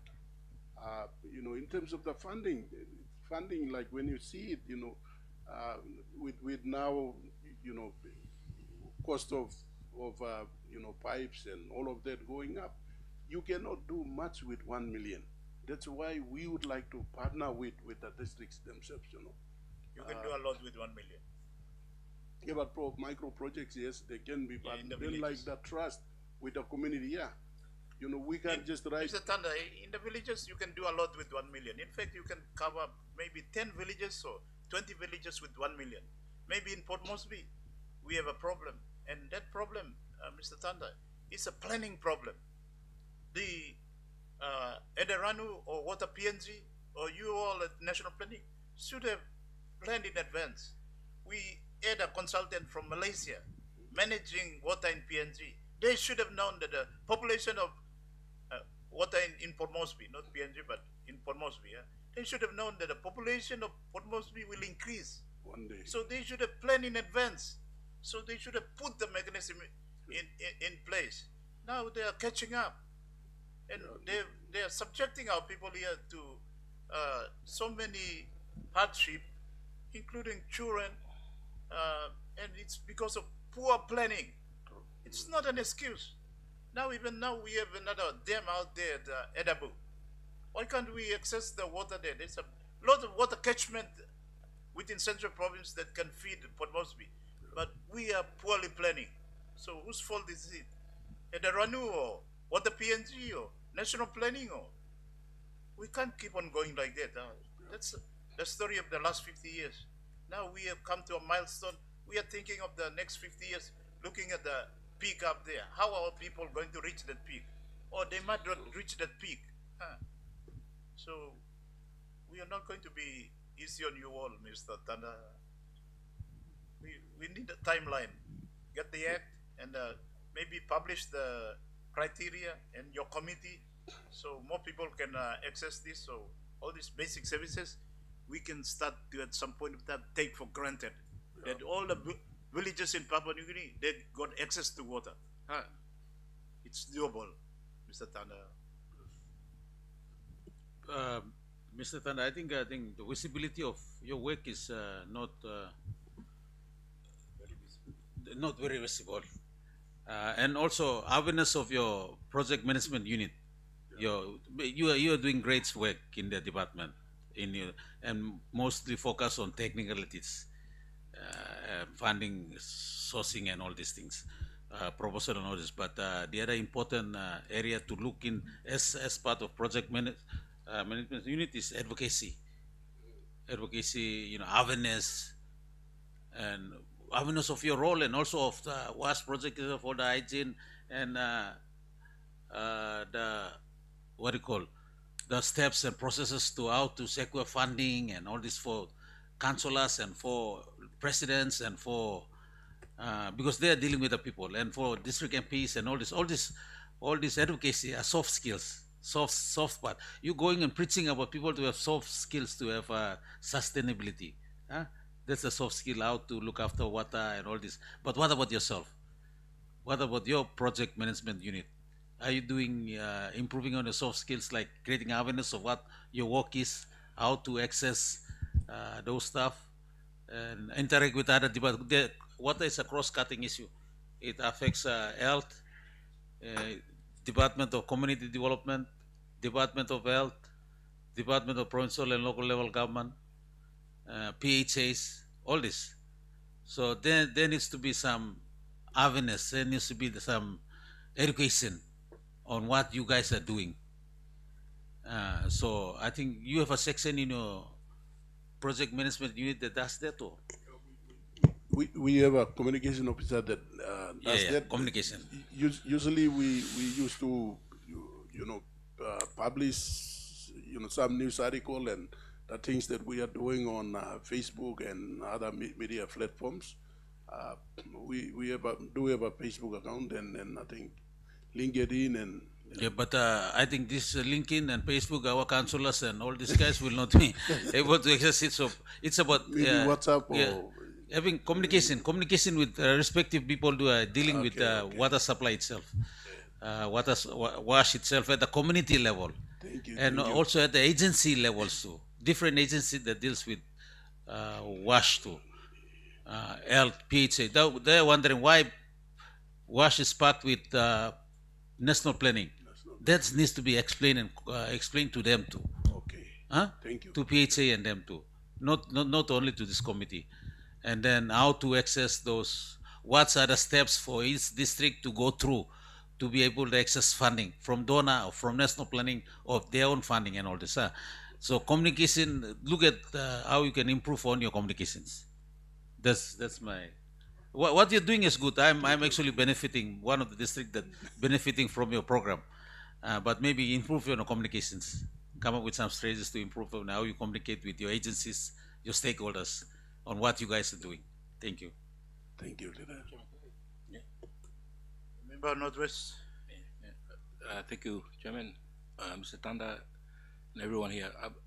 I'll just get a little bit specific on. I'm going to talk about Port Moresby, just to because you're talking about 20 million, and Governor or Chairman was saying maybe 1 million kina is enough for villages or not enough. Currently, like Governor and I try to. In Port Moresby, you have villages, Motkoita villages. Yes. You have suburbs, and then you have the business sector, and also you have the suburbs, or the middle class. Currently, Northwest is doing a pilot project at Tete settlement, and you're correct. So we paid one contractor 850,000 to do bore water at Tete. Tete is about five. Chairman, what's the population like? 5,000 or 6,000 settlers. It's an illegal settlement. So whenever it is deemed as an illegal settlement, you know what a PNG doesn't go in. So in the past, when I became a member, there was already a connection by water PNG at the front of the settlement. So it's only one main. So people go and get buckets, and they all fetch from that. And I think the bill went up to 30, 40, 50,000, as you were saying. Water PNG, Northwest alone is owed about 10 million. Sorry, the residents in Northwest owes about 10 to 12 million. The last time I saw the report from Water PNG. So that's where the problem is, and most of the pipes were laid maybe after the war, during the 50s and 60s, and they're very old. So in Ward 1, we're trying to do a rehabilitation program with Water PNG, relay all the pipes in Ward 1. But currently we're trying to do we've started. The contractor we engaged dug 50 meters down, and water's coming up now. And part of that is to install a 90,000 liter tank, and then as you were saying, pipes are very expensive. There's a reason why we ended up paying 850,000 to this contract. And the poly pipes will go, and so Gowan and I have been discussing this, one-on-one. So maybe if Gowan and yourselves, we can all sit down and just strategize on how, as you were saying, Kina for Kina type as well, just to ease the problem that sometimes water PNG is also very territorial. When they see a threat that people like Gowan and I are trying to do to help the settlers, is you can't, because it's our job. But I think, as far as I know, but Chairman can correct me, settlement is deemed as illegal, so water PNG cannot go in. So I thought about it, and we engaged a company that also does testing on underground. So they found some good water. So the water's coming out now. Eventually, there will be a water tank go straight into and they're using solar pumps, solar panels. Panels for Yeah. pump. So actually, Chairman is the one who introduced us to this contract. He's very smart, Papua New Guinean, very, very, very smart guy. And I think if we can all go and have a look at this can be a starting point where we can, We'll assist. We'll assist. in June Valley, in Morata, where water doesn't go in. So it also eases the burden. There's 1 million people in Port Moresby. Yeah. And as Chairman was saying, the Malaysians did us no favor. They had a 15 to 20 year contract with Edaran, and it was so bad that we're suffering because of that that poor planning. So we cannot keep saying 20 million or whatever. We need to just come, and as we say, Rome was not built in a day, or 1,000-mile journey starts with a single step. We need to take the single step now. Forget about 20 million. Let's say, okay, Governor LBS, let's start a small project here, and let's see if it works properly. Let's slowly roll it out. And then for a village setup, as Governor was saying, we can go to places like Gaire, where there's some water or river, and engage these professionals who do water drilling. So that also eases the pressure from water PNG. So they can focus on middle class people who are actually have a low in section number. So they can start. From what I was told, there's over 100 million kina is owed to water PNG in Port Moresby alone. So as Chairman had said, it is a self-inflicted problem which they created themselves. You had Adiranu, the water PNG, we keep changing laws, this and that. But whilst that is happening, we need to really seriously look at the suffering of our women and children. And we have to look at alternatives rather than what is there. So I think what is there now is that there's a lot of water under Port Moresby. You see, so I brought the same person to Barihagua. He had a look at it, and I actually brought him down to the mining the site as well, where Motukea. Oh yeah, and then there's a company that drilled 80 meters down, and they have also a process where, because the water is a bit salty, because near the salt water, it goes and then it gets purified and goes into the tank.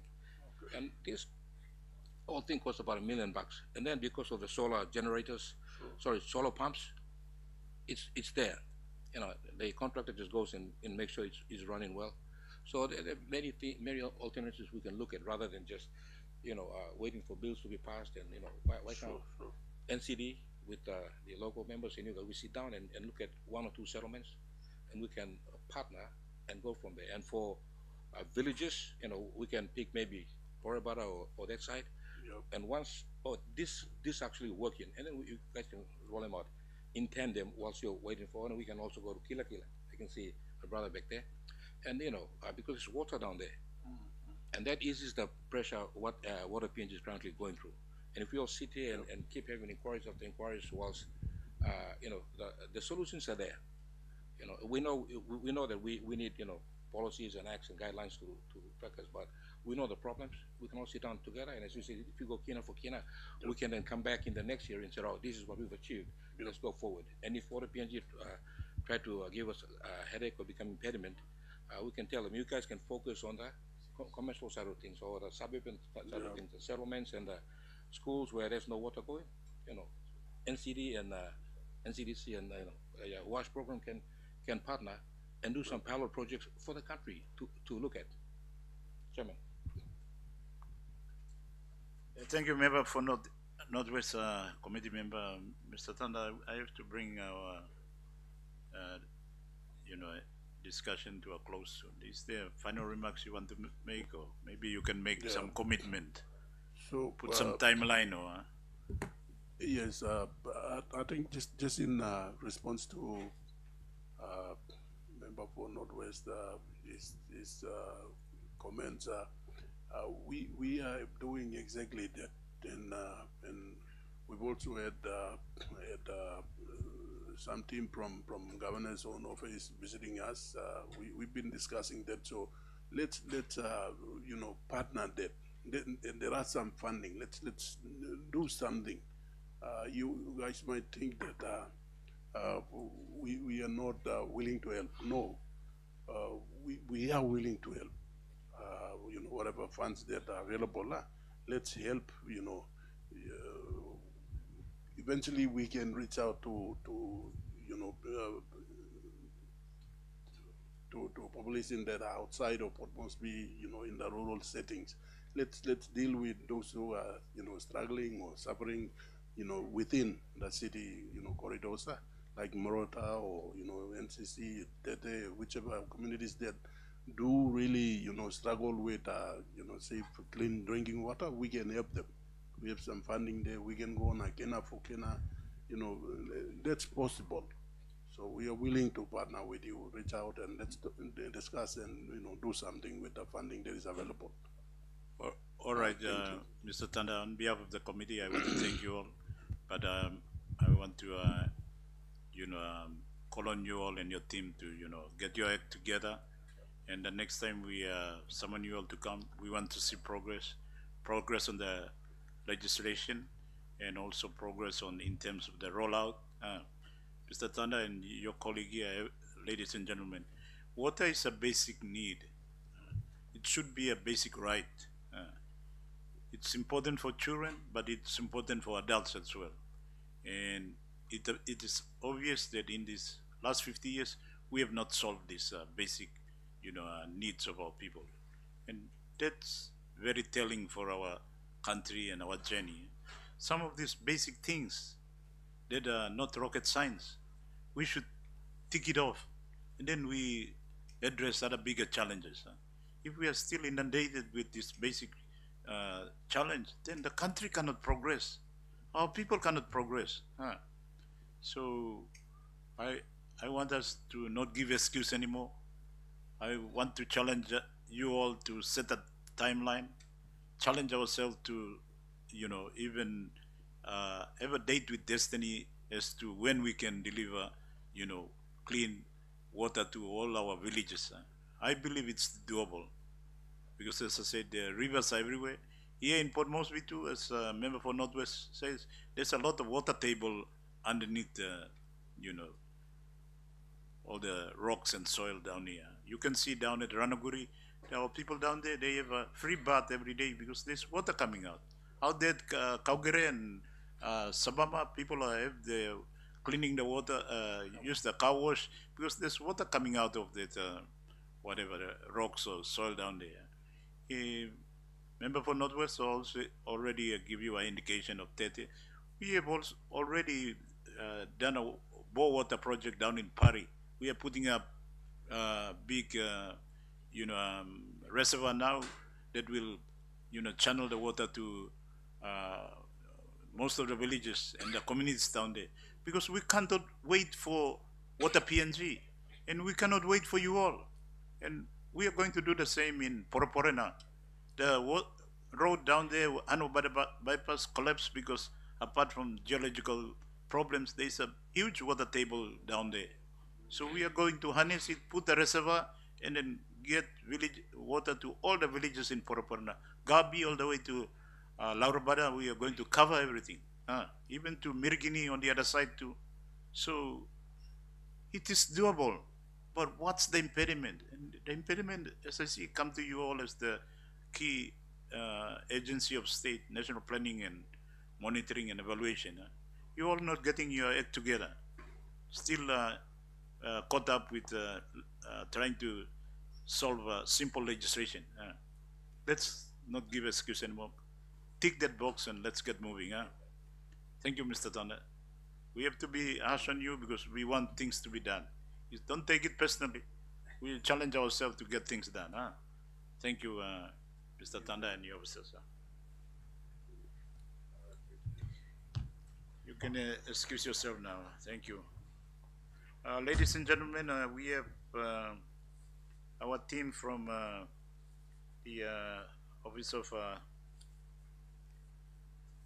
Family and Children and Family Welfare here. The director is here. We have officers from the National Planning here too, but it's 5:12. So I think with your indulgence, we have the Department of Justice here too. Could we adjourn for lunch? Like maybe 30 minutes. Then we come back maybe 1 o'clock. Please bear with us. This session is supposed to be short, but we have to make the point, so we dwell it and labor on it a bit so that we can get things done. So thank you. Let's adjourn for lunch. Lunch is not ready.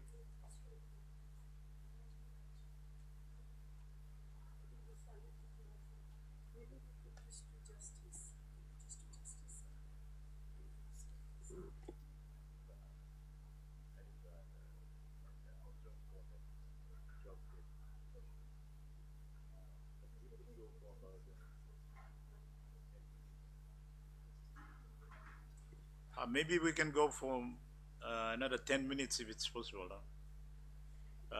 So our team from UNICEF, recognizing that you all have been waiting all morning, but maybe Justice and Attorney General has been waiting longer than everybody. Maybe they have a short contribution, so maybe we can have officers from Justice and Attorney General to take the podium or come to the panel at the front. So.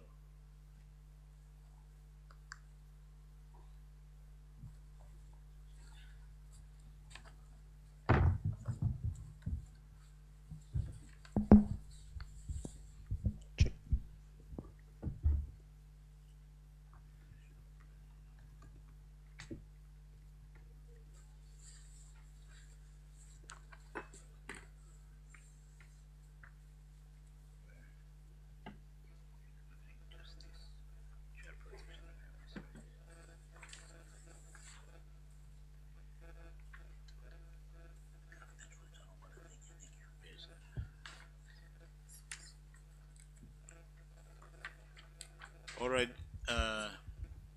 Thank you, all our officers. There are 4 of you, so perhaps whoever is leading you all can introduce himself and introduce you all, and then we can get on with our session now. Thank you. Thank you, Chairman.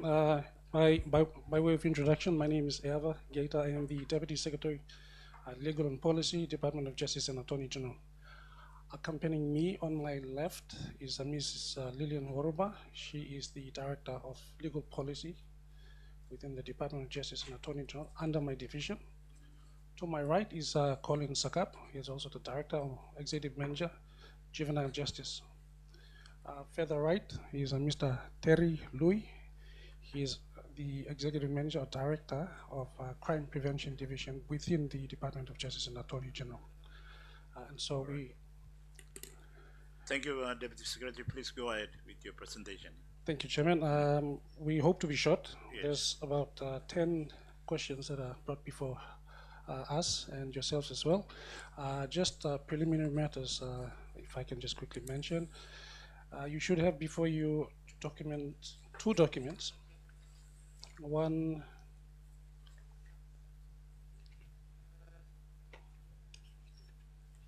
respond to the question and also from yes, we propose juvenile justice.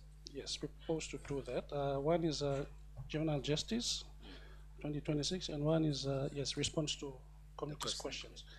That the second one, response to committee questions, is basically in relation to legal reforms, largely in relation to legal reforms. The first document, juvenile justice, basically covers a large part of the questions that have been posed for the Justice Department. In the process of my doing the introduction and going through the addressing the committee, I will ask if members on the table can have inputs as we go along, which is specific to their functions and roles. So if I can just quickly go through, Chairman and committee members, thank you for the opportunity to be before you. So apparently there are a number of questions and thematic areas in relation to child protection and access to justice. That's one. Secondly, in relation to legal reforms, largely basically what the department is doing in terms of coordinating as the central agency. One thing that we would like the committee to note is the size of the department. Hence, I have brought a number of officers with me to address the committee, one. Two, there are other areas, other agencies which have their constitutional functions and roles. For example, the Office of the Public Prosecutor, Public Solicitor, which at some stage we can only cover as much as we can, but not on behalf of them. The other aspect is in relation to mandated functions, for example, the National of Family and Child Services. When it comes to matters that are within their mandate, we will not cover. So let me just quickly go through the questions without further ado.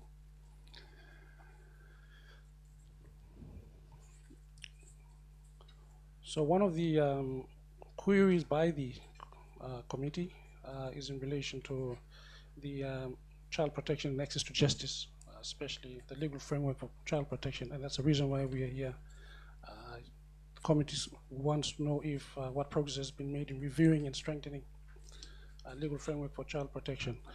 I have with me the head of the Juvenile Justice. Can I just ask him to make some thoughts on especially the Juvenile Justice Act is concerned, which sets the basis of what the department is doing and what it proposes to in terms of child protection. Thank you.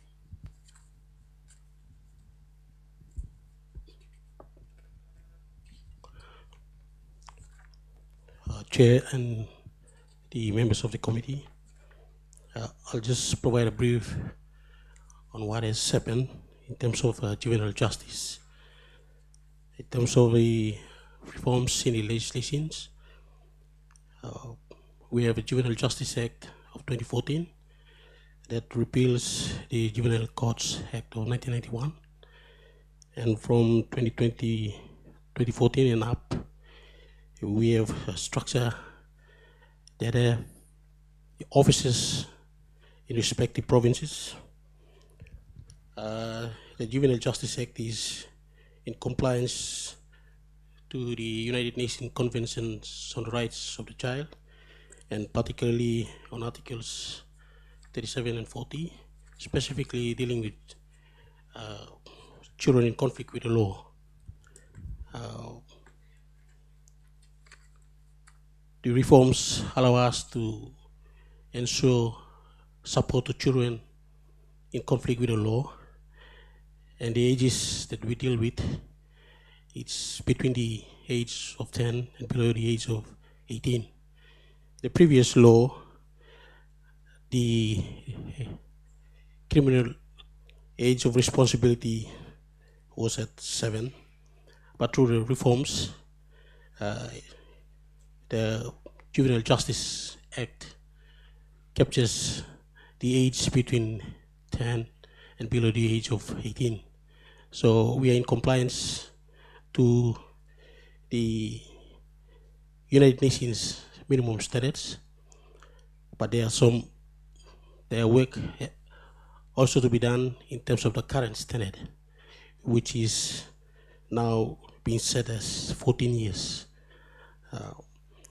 So in terms of the structure, all juvenile officers are in the field. Our process starts with the police, through the courts, and to juvenile institutions, as well as those institutions established within the correctional services. We have the policy in place. It's called the Juvenile Rehabilitation and Reintegration Policy 2021-2031, as well as we have the minimum standards on juvenile institutions and juveniles in detention. So it captures our approach on how we deal with those children who are in our custody, whether it's in under the custody of correctional service or the juvenile institutions that we have. Now we have institutions that are currently in operation. The one that is functioning right now is the Arab Boys Town in Ley, Morobe Province. Also we have Wuyuk Boys Town, which are currently now being, we are doing renovation and making refurbishment for the institution to be meeting up with the minimum standards. So in terms of the process of how we deal with children and the practices, from the police up to the courts and the detention arrangement, looking at the police have the juvenile police policy and protocols, which is now being has been run as a curriculum at the Bomana Police Training College, where the police recruits are trained on the responsibility when dealing with children in conflict with the law. They have a process, they have the standards, they have developed certain procedures that they can be able to support those vulnerable children. As well as the courts, they have their own procedures in dealing with the cases. And as far as the Juvenile Justice Act is concerned, the emphasis is on diversion. That's the emphasis given to Juvenile Justice Act. We are looking at the approaches of proper rehabilitation and reintegration for children in conflict with the law. Not much. The the approach and punitive approach. So when you're looking at the diversion, as more emphasis given in the Juvenile Justice Act, in terms of statistics, we have more juveniles being diverted at the police. I can just go through the stats that we have. We have 67 juveniles being diverted in 2024. That's the police statistics. And we have court diversion in 2025. 7 juveniles being diverted by the court. And we got 78 juveniles on probation in 2025. And 90 juveniles convicted. They are now in CS facility and also in juvenile institution, which is Era Boys Town. Currently, we have 14 juveniles detained at the Era Boys Town, and the balance of the convicted juveniles are detained at the Correctional Service Juvenile Wing. So in terms of the remandees, we have 170 juveniles on remand who are now currently under CS custody. So these are stats that for committee to acknowledge, and also in terms of public solicitor support in hearing cases, we also have legal representative from the Office of the Public Solicitor assisting the cases, juvenile cases. In terms of the statistics, in 2024, the public solicitor, the lawyers, they have supported, in terms of legal aid to juveniles, about 55 cases, and in 2025, about 129 cases. So it's an increasing number from 2024. Despite the fact that the public solicitor has attended to the cases, they have their own corporate plan to achieve, and one of which is they have set up a division that deals with lawyers that will be particularly representing juvenile cases. But they have progress in terms of getting more lawyers into the organization. So that's basically the snapshot on in terms of rehabilitation, progress on the reforms in the laws and the policies that we have. So Chair, that's the update that we can provide. We can also attend to any questions that may be raised. Thank you.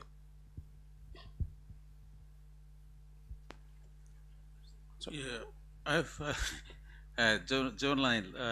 What's the age limit for a juvenile to be classified as a juvenile? The criminal age of responsibility is between the age of 10 and below the age of 18. 10 and 18, below the age of 18. That's the category. That's the one. We need to update that act.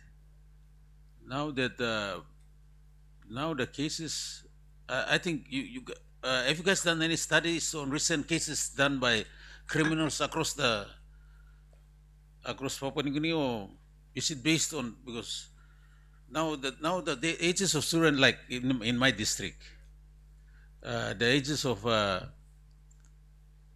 criminals that causes criminal acts like murder, rape, assault, robbery, they are ages between 15 and 12 or 10. So how are we going to deal with such cases? They're not committing like small crimes. They are committing big crimes like murder, assault, like the robbery, rape. Sorry. This is something that is pressing on me, so I'm asking this, since you are touching on this, Chairman, through you. Yeah. I can respond? Yes, please. Thank you. Members of the committee, we've taken note of the minimum standard that has been set at the United Nations according to the Convention on the Rights of the Child. Currently is set as 14 years. So what we are now intend to do is that there'll be a review on the Juvenile Justice Act and possibly looking at the data that we have, and that will inform us on the prevalence of the age category of those children committing crimes, and that will determine us to look at how we can improve on that part of criminal age of responsibility. Yeah, so we have statistics that we can determine in terms of reforms. So therefore, when it comes to the review that we will now start this year with the help of our development partners, UNICEF, that will be convened and this area will be looked at. But we will also consider those statistics that we have, and that will determine the reforms in the age of the criminal responsibility. Thank you. Thank you. Honorable member and committee member, that question is pretty critical and it's crucial at this time. I can respond in two ways.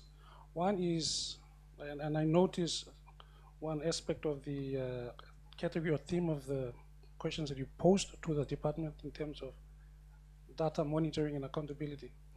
And I was going to respond and to say that, especially in terms of data, police have their own data system, Department of Justice through Juvenile Justice have their own data, probations, which is part of the department, and then you have the public solicitors as well. So again, there is a need to work together. Your question you posed in relation to data, why are people keeping so territorial about their data? I was sitting at the back and I was thinking one of the reasons is because of confidentiality, matters of confidentiality. We need to find a way to address that so that people share data.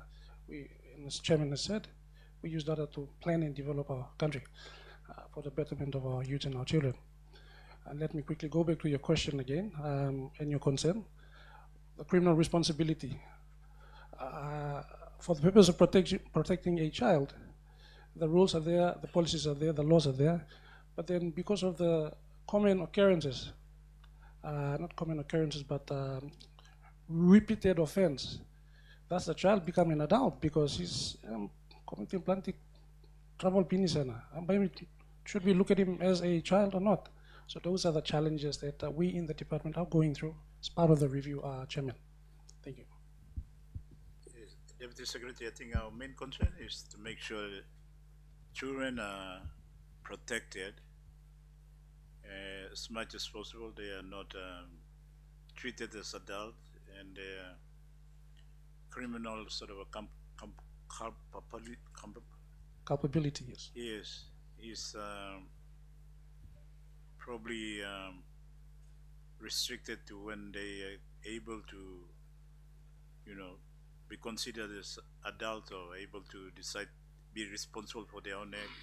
Sometimes children are compelled to engage in criminal activity by adults, so they cannot be criminally responsible. So we need to protect it, but I think concern of our member is, committee member for Wawaria, is that some of these criminal activities are becoming very serious offense. Murder is a serious offense, rape, hold up. So we need to, maybe there is a need to really think about this. But I think it comes back to how we deal with them criminally. Maybe this idea of diversion, perhaps we could stick with that, but same time too, the community wants, people to be brought to account for their criminal liability. If they've committed a serious criminal act like murder, somebody has to be held accountable. And if we catch the adult to probably influence them, then maybe the criminal liability should be extended to those type of adults. But if we cannot catch them and we catch the child or young people, then we are required by law to treat them as juvenile. Anyway, I think just to put a bit of context to that, but can our officer dealing with juvenile explain to us the success of this diversion? All these young people going to Boys Town or Arab Boys Town, or what is the success of that diversion in terms of reoffending? Is it successful, and should we extend that type of facility all around the country if it's successful, or are there other sort of like you all sending some, and not you all, but the court sending some to probation? How is the probation services dealing with these young people? Is it like a good services, or good services in terms of really mentoring these young people to change their behavior, put them on the right path, or it's just a reporting system? Because maybe it's just a reporting system. Friday you come and check now. Okay, I just think you came and check, and then we go through the process of, okay, the probation is over, and report all get us Friday, so his service his service time, or she has service at time, so it's over now. Then the young man or young woman might go and reoffend. So my question is, how effective is this diversion, especially to the boys' town, and also perhaps to probation? And is there other, initiative to, deal with young people so that I think the key thing is they don't reoffend. How are we successful in reoffend? And I'm asking this question too in the context that in some other countries they send them to their clans and tribes. They go to their traditional setting, and the traditional communities, they know how to deal with these young men, especially. Maybe instance of young women too, but especially young men. So maybe you could give us some insight on that. Thank you, Chair. First of all, I'll put to context the diversion. Okay, in terms of diversion, diversion only applies to the cases that are not serious. But the serious cases goes through the national court, and if it is serious, then the juvenile is convicted. So anything to do with murder or very serious crimes, juveniles are not put on diversion. It's only those cases that are less serious. So I just make it clear to the committee. All right, so in terms of the progress, now with the juvenile rehabilitation reintegration policy, we are looking at engaging stakeholders. So far, what we have done is that we have a partnership. We signed an MOU with the New Britain New Ireland Mission of Seventh-day Adventist and the Salvation Army. So in that arrangement, we've trained those members of those congregation to become the volunteer juvenile justice officers. So far we have around 60 of them in the New Guinea Islands, right across all provinces, and in N City and in Central Province, where Salvation Army exists. So that's in terms of providing support to those juvenile and probation services. We have those partners who are around to support in terms of supervision. In Arab Boys Town, the program that we have the Sacred Brothers. They are providing the rehabilitation programs to the juveniles. And we have the multi-grade primary school, that's from grade 1 to 8. The key skill to juveniles converted to Arab Boys Town, the access to education. They continue their education. And over the years, we got success of them continue to doing grade 9 and not to do secondary education. For instance, currently we have 2 juveniles at Arab Boys Town they passed the graded exam, and now they are attending Burgundy Secondary School. So that's the current situation that we have in terms of support to rehabilitation. Okay, the initiative in NCD, we have already engaged with the stakeholders we are piloting a project in NCD with the Office of Child and Family Services as well as other agencies. That will be run for 6 months. So the idea is we are looking at how we can implement the juvenile rehabilitation policy just to get the idea how the rehabilitation should work in terms of getting juveniles in the custody of the correctional services at Bomana, and from them discharged from Bomana to reintegrate it back to the community. So we explore those areas that we can support them. At the moment, we got juveniles undergoing counseling services with DAV counseling. We have juveniles undergoing programs with City Mission.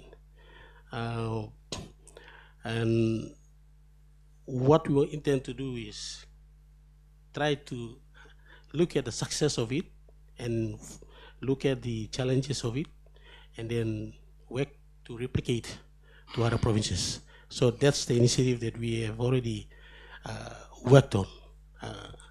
Thank you, Chair. So, would you say the Boys Town, initiative is working or is successful, and also the current probation, supervision, and especially mentoring is successful, or you all are working on improving it?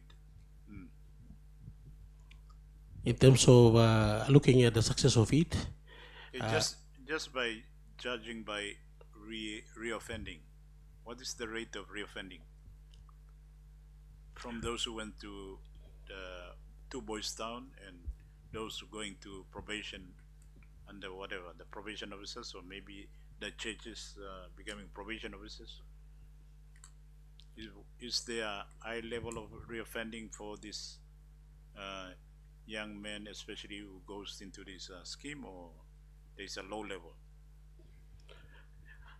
In terms of juveniles reoffending, I will put into context that when the juvenile is reintegrated back into community, the area of continuing to see whether that particular juvenile is reintegrated well is something that it has been quite a challenge for us, because we have other stakeholders to also give us that information. So if we work with the village councillors, village core officials, then we would determine the success of them reintegrated back to community. So in terms of this modeling, what we intend to do is to see how that can work for us. There's no reliable data yet. We don't have data to You don't have data. provide to the committee on that. So maybe next time you'll give us the data so that we can see if it's working. We'll encourage you all to keep on that way. Otherwise, we might recommend that we pursue other, options in terms of diverting and, rehabilitation in the Boys Town or through probation. I think we'll look at that together. Deputy Secretary. Thank you, Chairman. I was going to mention something about data and probation as well. Yes. We would like to produce that data if a time is set for us. In terms of probations, we're able to provide data. It's just that we did not come with data. Just quickly addressing your question on probation. Yes, when especially those serious matters or matters that come before the National Court, crimes matters, courts ask for a pre-sentence report or means assessment report, but more so pre-sentence report, as you know. Probation officers go to the communities, community leaders, and they check for the particulars, welfare. Are they fit if in the alternative court grants orders to say, look, you you're given probation, are they fit to go on probation? So that process is there. It is working well, I can say, Chairman. It's just the data that you probably need that we need to bring before this committee. Thank you. Chairman, through you. This Arab Boys Town, is it as the capacity to, it's the only town, because it seems to be the only area for this juvenile to go and rehabilitate. Is it the only one, or is it sufficient? Does it have the capacity to accommodate more, or it's okay? Is it is? Oh, this we work Boys Town. So let's say about the capacity for rehabilitating those juvenile cases. Do we have that capacity across the country, or we don't have? We need to improve that capacity. Thank you. For Era Boys Town, in terms of the holding capacity, it only allows for 40 juveniles to be detained. In terms of the capacity of those who are running the institutions, there's something that our service providers needs to look at, so that they can be able to provide the support that is required. So the Secretary Brothers providing the support to operating the services at Era Boys Town. The capacity to the committee, I would say we have a challenge for that, and that needs to be looked at to address it, so that when we have a capacity, full capacity of juveniles sentenced to Era Boys Town, we may have to have a capacity that will provide, example, security. We have a security, the capacity of the securities to provide for the juveniles, so that appropriate care to be provided is there, but it's just that we need more manpower to provide specialized programs, as well as security to ensure that the minimum standards are properly implemented or complied with. Thank you. So those camps, juvenile camps, they run a commander CIS, or which department? In terms of the juvenile institutions, we have the correctional services. They have their compound that is specifically for juveniles that comes under correctional service. But in terms of the law, implementation of the law is a Juvenile Justice Act. And for Era Boys Town, for example, is under the Department of Justice. So we are providing support for the overall operation of the institutions. Okay, so that's the juveniles convicted, sentenced to Era Boys Town, it comes under the Department of Justice. And those convicted and sentenced to correctional service institutions, that's correctional service. But we play our part to also administer the Juvenile Justice Act as well. Okay, very good, very good. Okay, now we have a serious issue in this country, and it's called youth delinquency. Youth delinquency, no education, employment training. So that's about, I don't know if we have the stats, that's about 50% of our population, 30% or 40% of our population is in that category. And we have a Juvenile Justice Act. So what I'm thinking is, there's some juveniles committing crimes, and because once they commit crimes, then they go through that process for rehabilitation, sentencing, probation, rehabilitation. But what about thinking of getting some voluntary juveniles through this process? Is there some thoughts on that in your department? Because that's more on crime prevention than on actually implementing the law. So we have these youths, you have these juveniles. We know that they will at one point commit crime, or maybe they commit crime, but we don't have any evidence They the all ambak lo society lo sem liglig place all biget magi. Kat samplo process where you can look lo law lo juvenile law lo you can pass them all through los la process all can go establish la camp lo rehabilitate. So it's that's about crime prevention. Lo anit lo department. You guys thoughts about that or?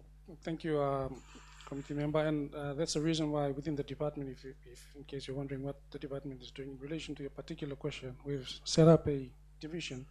It's called crime prevention, and the head is here. I'll probably pass it on to him to share some thoughts in terms of crime prevention. Thank you. Thank you, Chair, and thank you, member, for that question.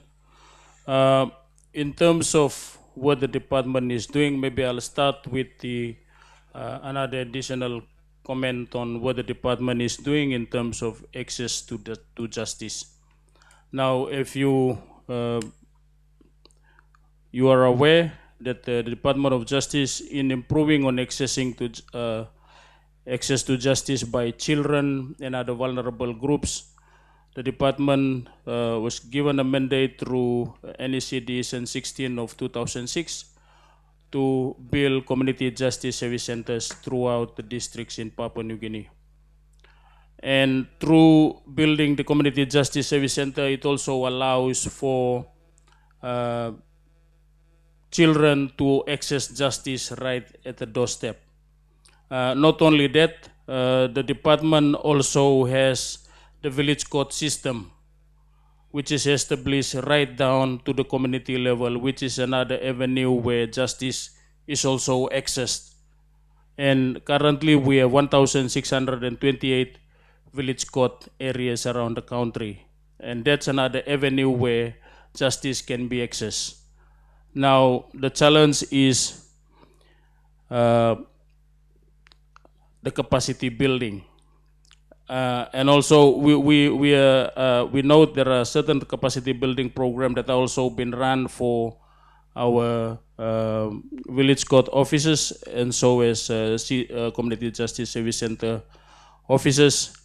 And one of the challenges would be the delegated powers by LPA for them to execute certain responsibility under the Act.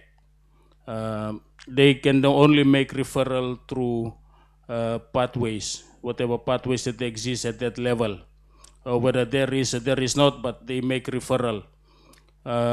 That's in regard to access to justice. Now going back to the question you asked on program diversion maybe at the community level in terms of crime prevention.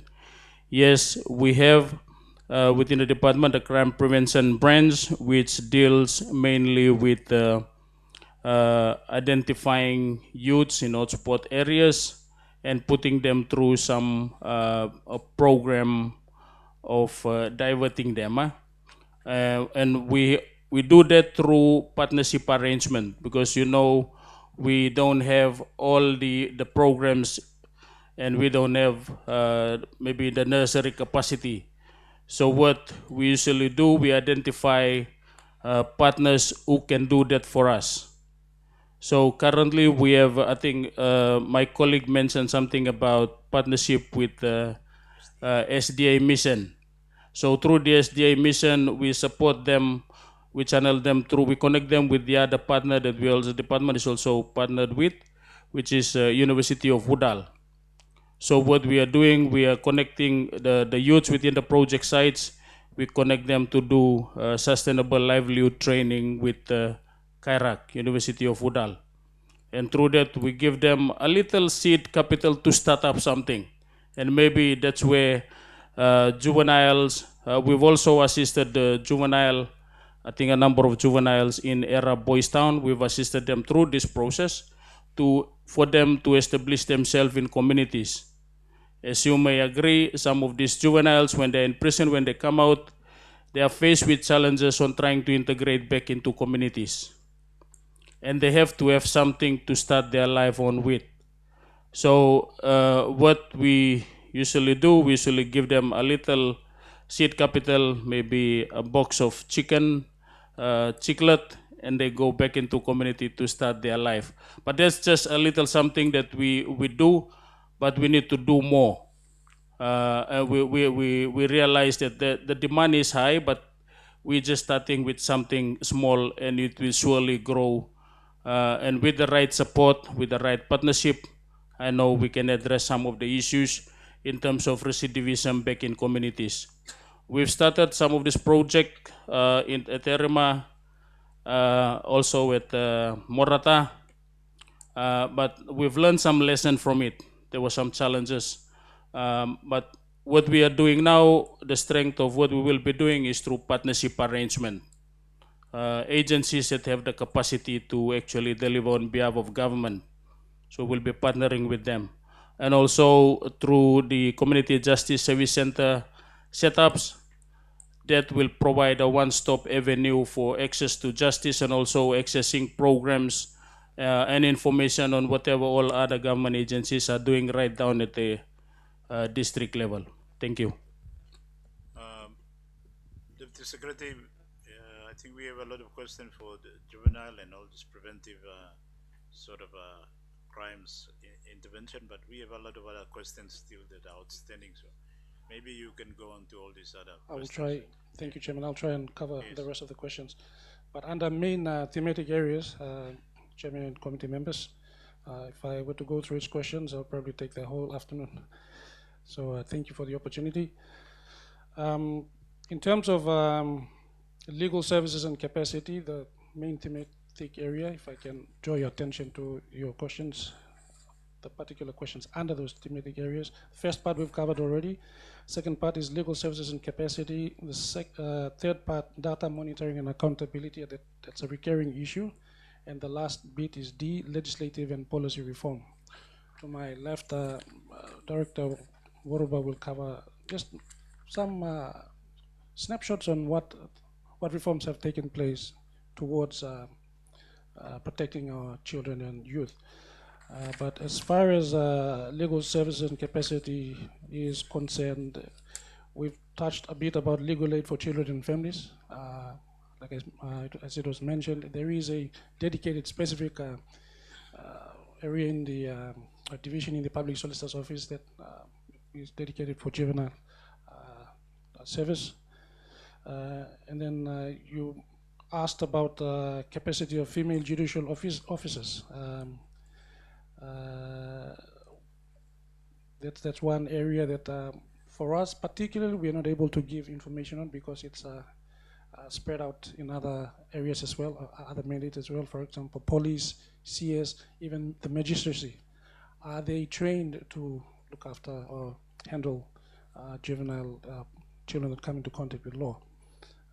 But we are able to support and provide some information if the opportunity is given.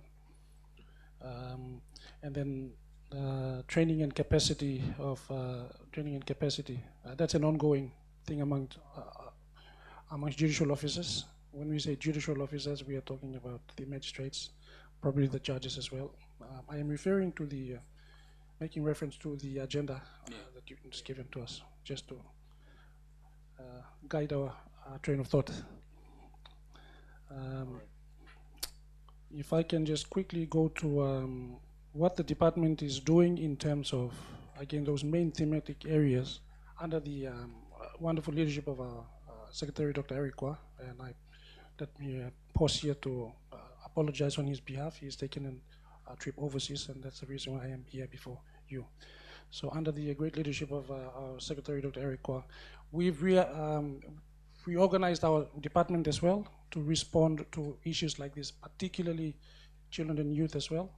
And that is why you have the juvenile team, and then you have the crime prevention team. We also, and I'd like to have mentioned that we are also given the responsibility under the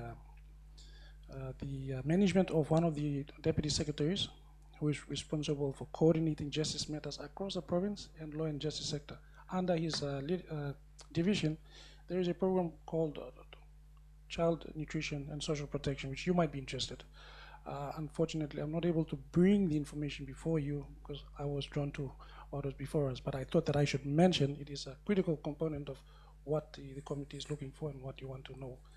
So I'll repeat that. It's CNSP, Child Nutrition and Social Protection. I'll probably ask Mr. Terry Lee to explain a little bit about that because I think it's critical for the committee to know. Thank you, Chair. In regard to the CNSP program, it's a program that sits across 3 government agencies: Department for Community Development, Department for Health.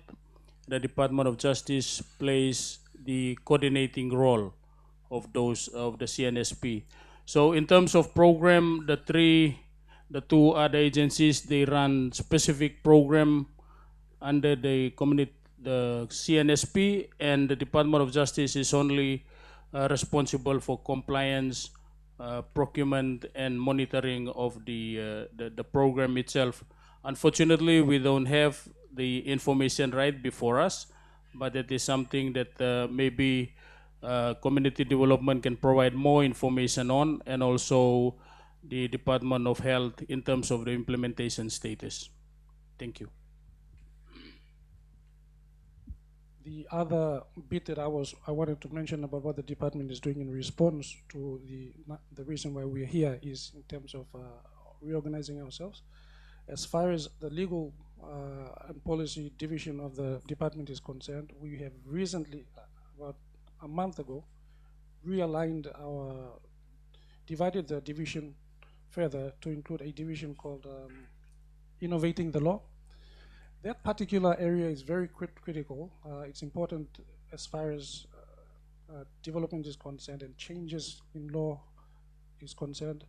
We want to be able to anticipate the new emerging issues and try and address the policy issues and legal issues. For example, AI, artificial intelligence, drones, or the issues that we now have that are raised before us, before the committee, so that the division is set up to look at issues like that.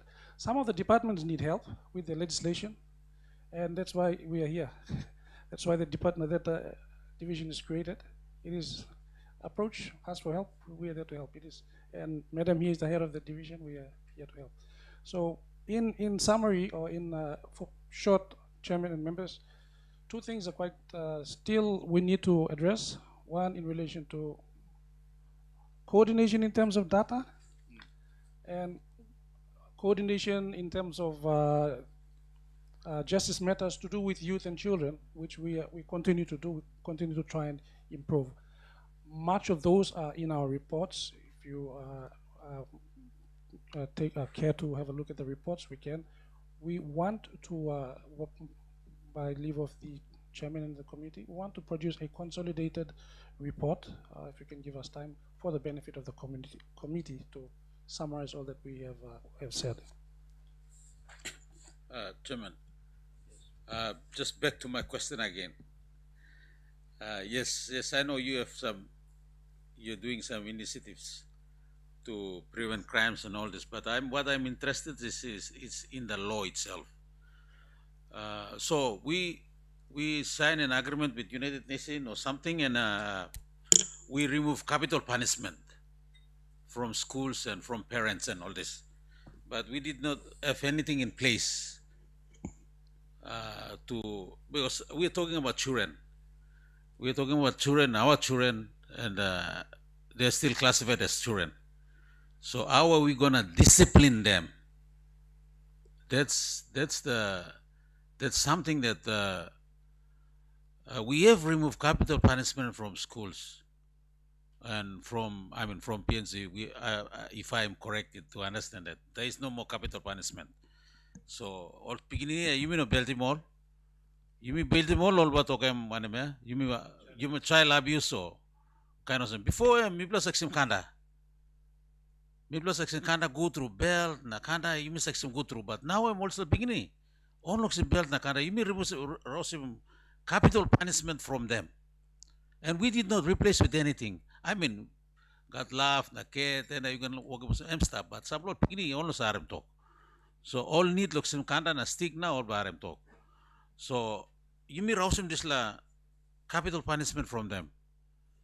What do we have in place in terms of this? Do we have something like Papa Mama, community, councillor, sample line looking more some this law pigini or get pigini. Okay, working some recommendation law, salimol gulan law. Do we have that in that law to protect this protection of our children? You make a sample kind of law, think law. That you guys are trying to do a reform here. So do you guys consider that too? Thank you. Namelo miplo fopla miplo gara like answer la question same time. Sample miplo mas sana plo san do school too miplo push up league so you to talk affecting me blind. But it is true. The concern is there. The challenge is there. Everybody is responsible, not only Department of Justice and Attorney General, from families. But all families are responsible. You play line work law. So all working Muslim got sample away. You make it punishable like an action to discipline the children. Again, those are part of as we go along, part of reforms, part of based on data and individual officers in their mandate. We need to work together to think about these things.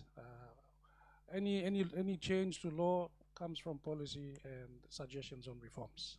We don't make law nothing unless you plug in ting ting na idea on make law. Okay, and Narudan good ting. Thank you. What I'll do is, I think we have the agency responsible in terms of protection.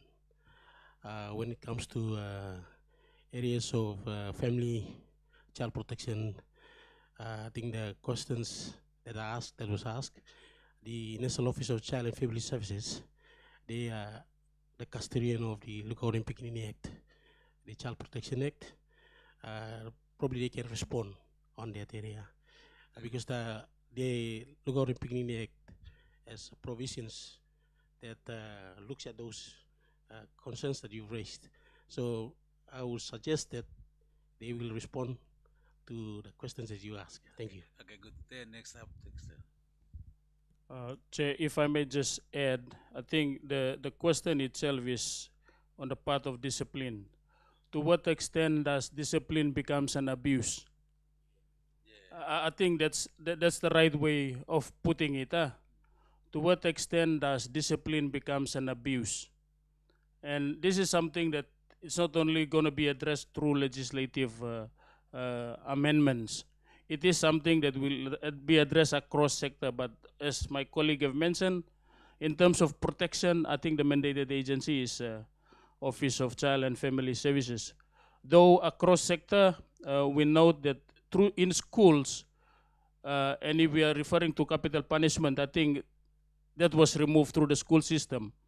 However, at the community level, how by me monitor him this law? At the family level, how do we monitor that? And that is where maybe there are, of course, I know that there were some programs that are in place that were run through the Office of Child and Family Services, but that in an institution setting through education, they have the behavior management policy, which a huge chunk of child protection is included in there in terms of how do you deal with cases in school, child protection cases in school, school bullying and what you just mentioned are all contained in there. So in answering that question, there are agencies that deals with all this. And unfortunately, it cannot only be addressed through legislative changes. Thank you. Thank you. The Secretary, I think some of the question we want to pose to you, I think overlaps to the Office of the Director of Child and Family Services, so we'll raise it with him when he comes on. Thank you. But otherwise, I think unless you have closing remarks you all can want to say, I want to bring our session to a close on behalf of the committee. Thank you. Just short closing remarks, and then perhaps my director can mention just 2 minutes on legal reforms, and we'll close up. Yes. But what I was trying to say is a large part of our work in the department is about coordination as well, coordinating within the law and justice sector agencies and our partners as well. We do not see law as one way of doing things. We partner with civil society, churches, and private organizations. Thank you. I'll hand it over to Ms. Warupa. Thank you, Chairman and members. Just quickly, in terms of the other areas of law reform that the department has worked on over the past few years, as you note, the ones that are under the portfolio of the Minister for Justice and Attorney General are the Criminal Code Act, the Juvenile Justice Act, which Director has already comprehensively covered. And then we also have the Family Protection Act and the Village Courts Act. So over since 2022 coming up, there was a number of reviews that were done on these particular laws. In terms of the criminal code, back dated to 2014, you will note that we now have a criminalization of the offenses of people smuggling and trafficking in persons. That includes exploitation. So that also, the definition there covers minors as well. So under the criminal code, it is an offense in terms of forced labor or services, slavery, or practices similar to slavery. You might sometimes view in terms of the customary arrangements that we have, where you have relatives coming from the village that tend to look after children or family at a home, and sometimes it might seem as it's exploitation.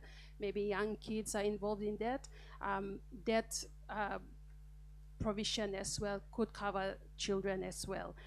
In terms of the Family Protection Act, there was a review done in 2022, and we now have what is called aggravated domestic violence.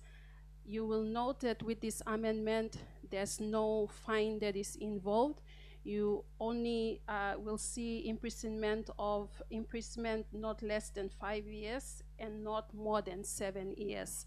So that is now increasing the penalty range for that. The aggravative circumstance in that, other than the other circumstances, includes when domestic violence is committed in relation to a person that is under the age of 18 years of age, so that includes children as well as if it's committed in the presence of a person that is under the age of 18 years. So those two are also circumstances that would give rise to the aggravated domestic violence, which is the new offense that's included.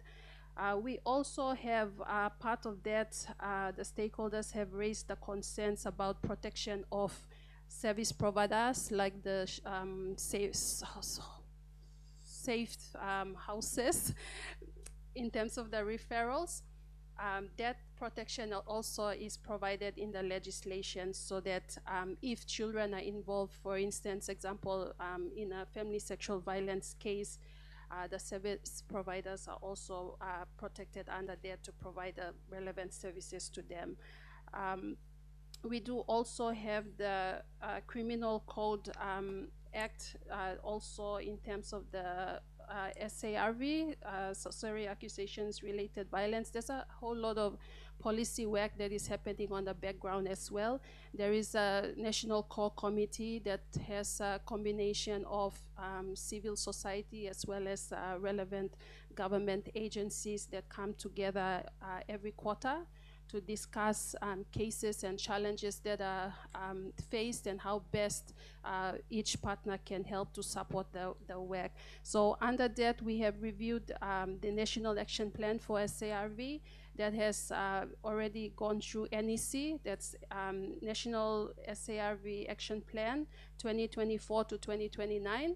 Already endorsed by NEC, and now we are in the process of finalizing for print to share with the stakeholders, and also run some sessions with them in terms of familiarization about what each members for the core committee will be doing to progress that. So that action plan covers areas in terms of health, research as well, prosecution, investigation, all the different components of that.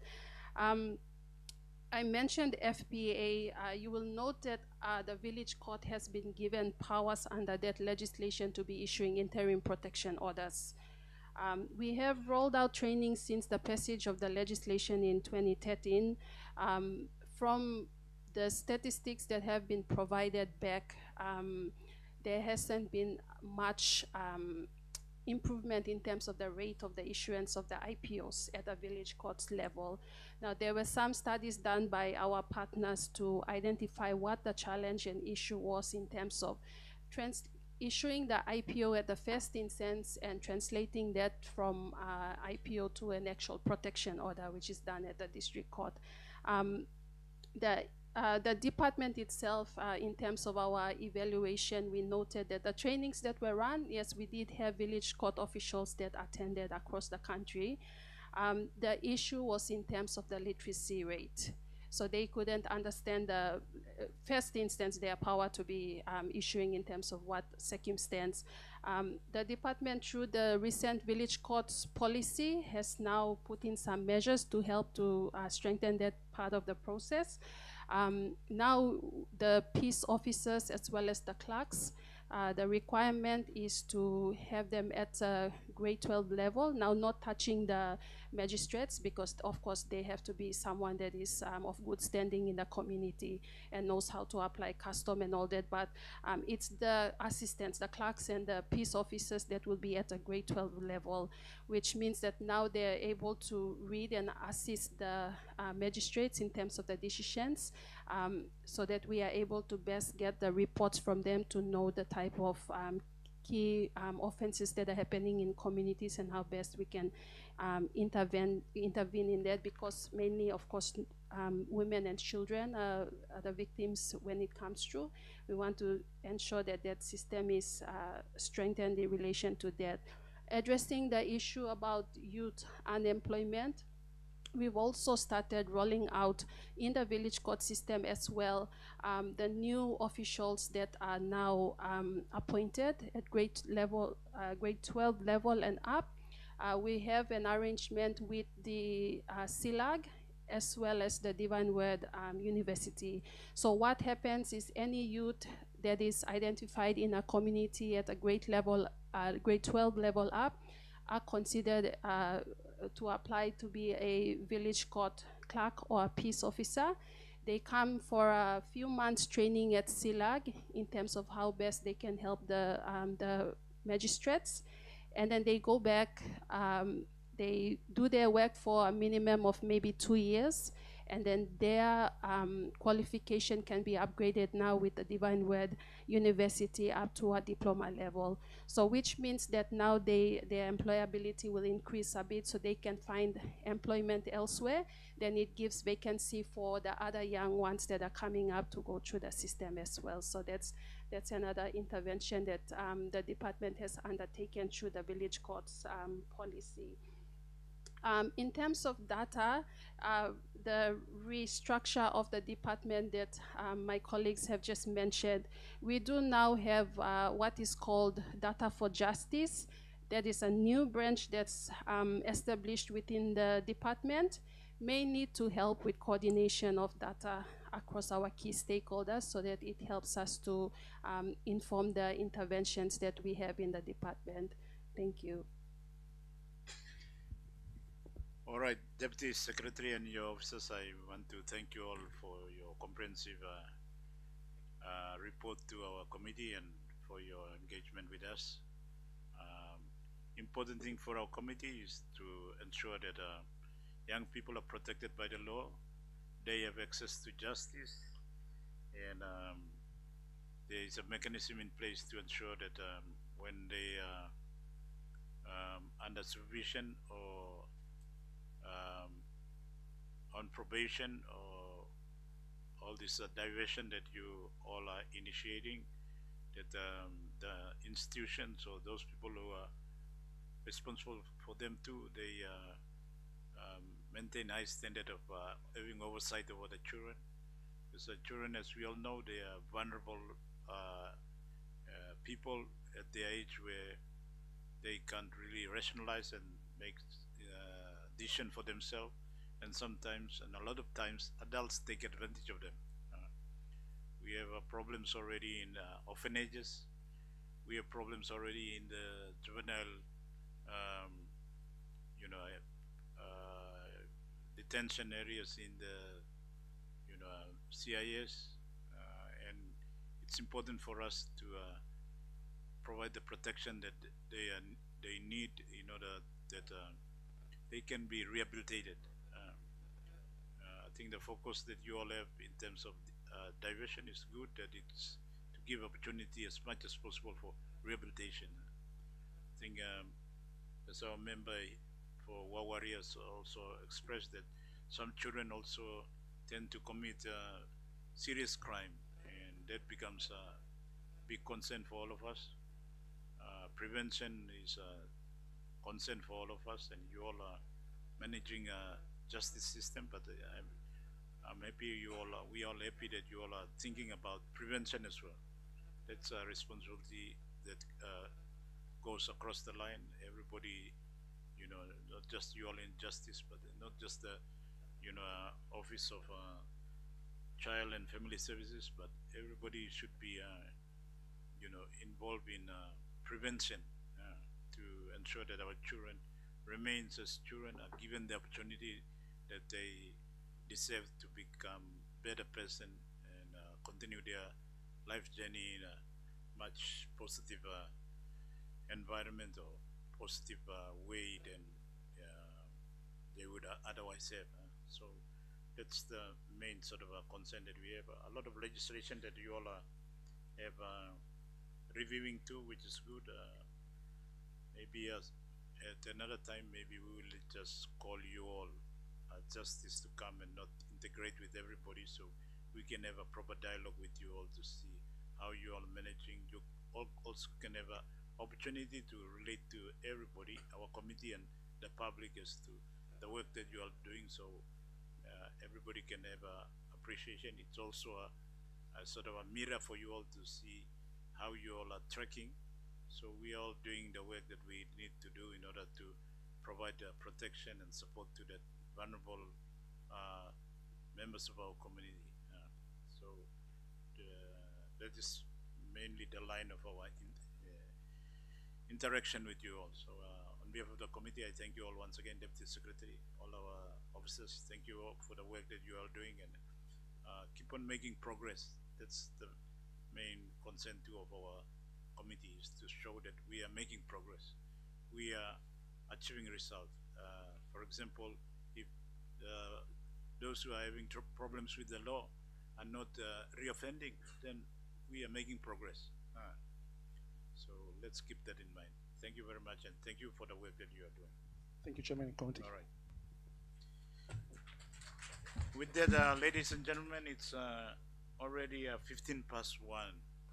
So we have extended your indulgence too far, more than beyond our sort of a normal time. So I would adjourn and to about up 15 past 2. So all those officers, Director, Office of Child Welfare and Family Service, I thank you for your patience, and please come back at quarter past 2.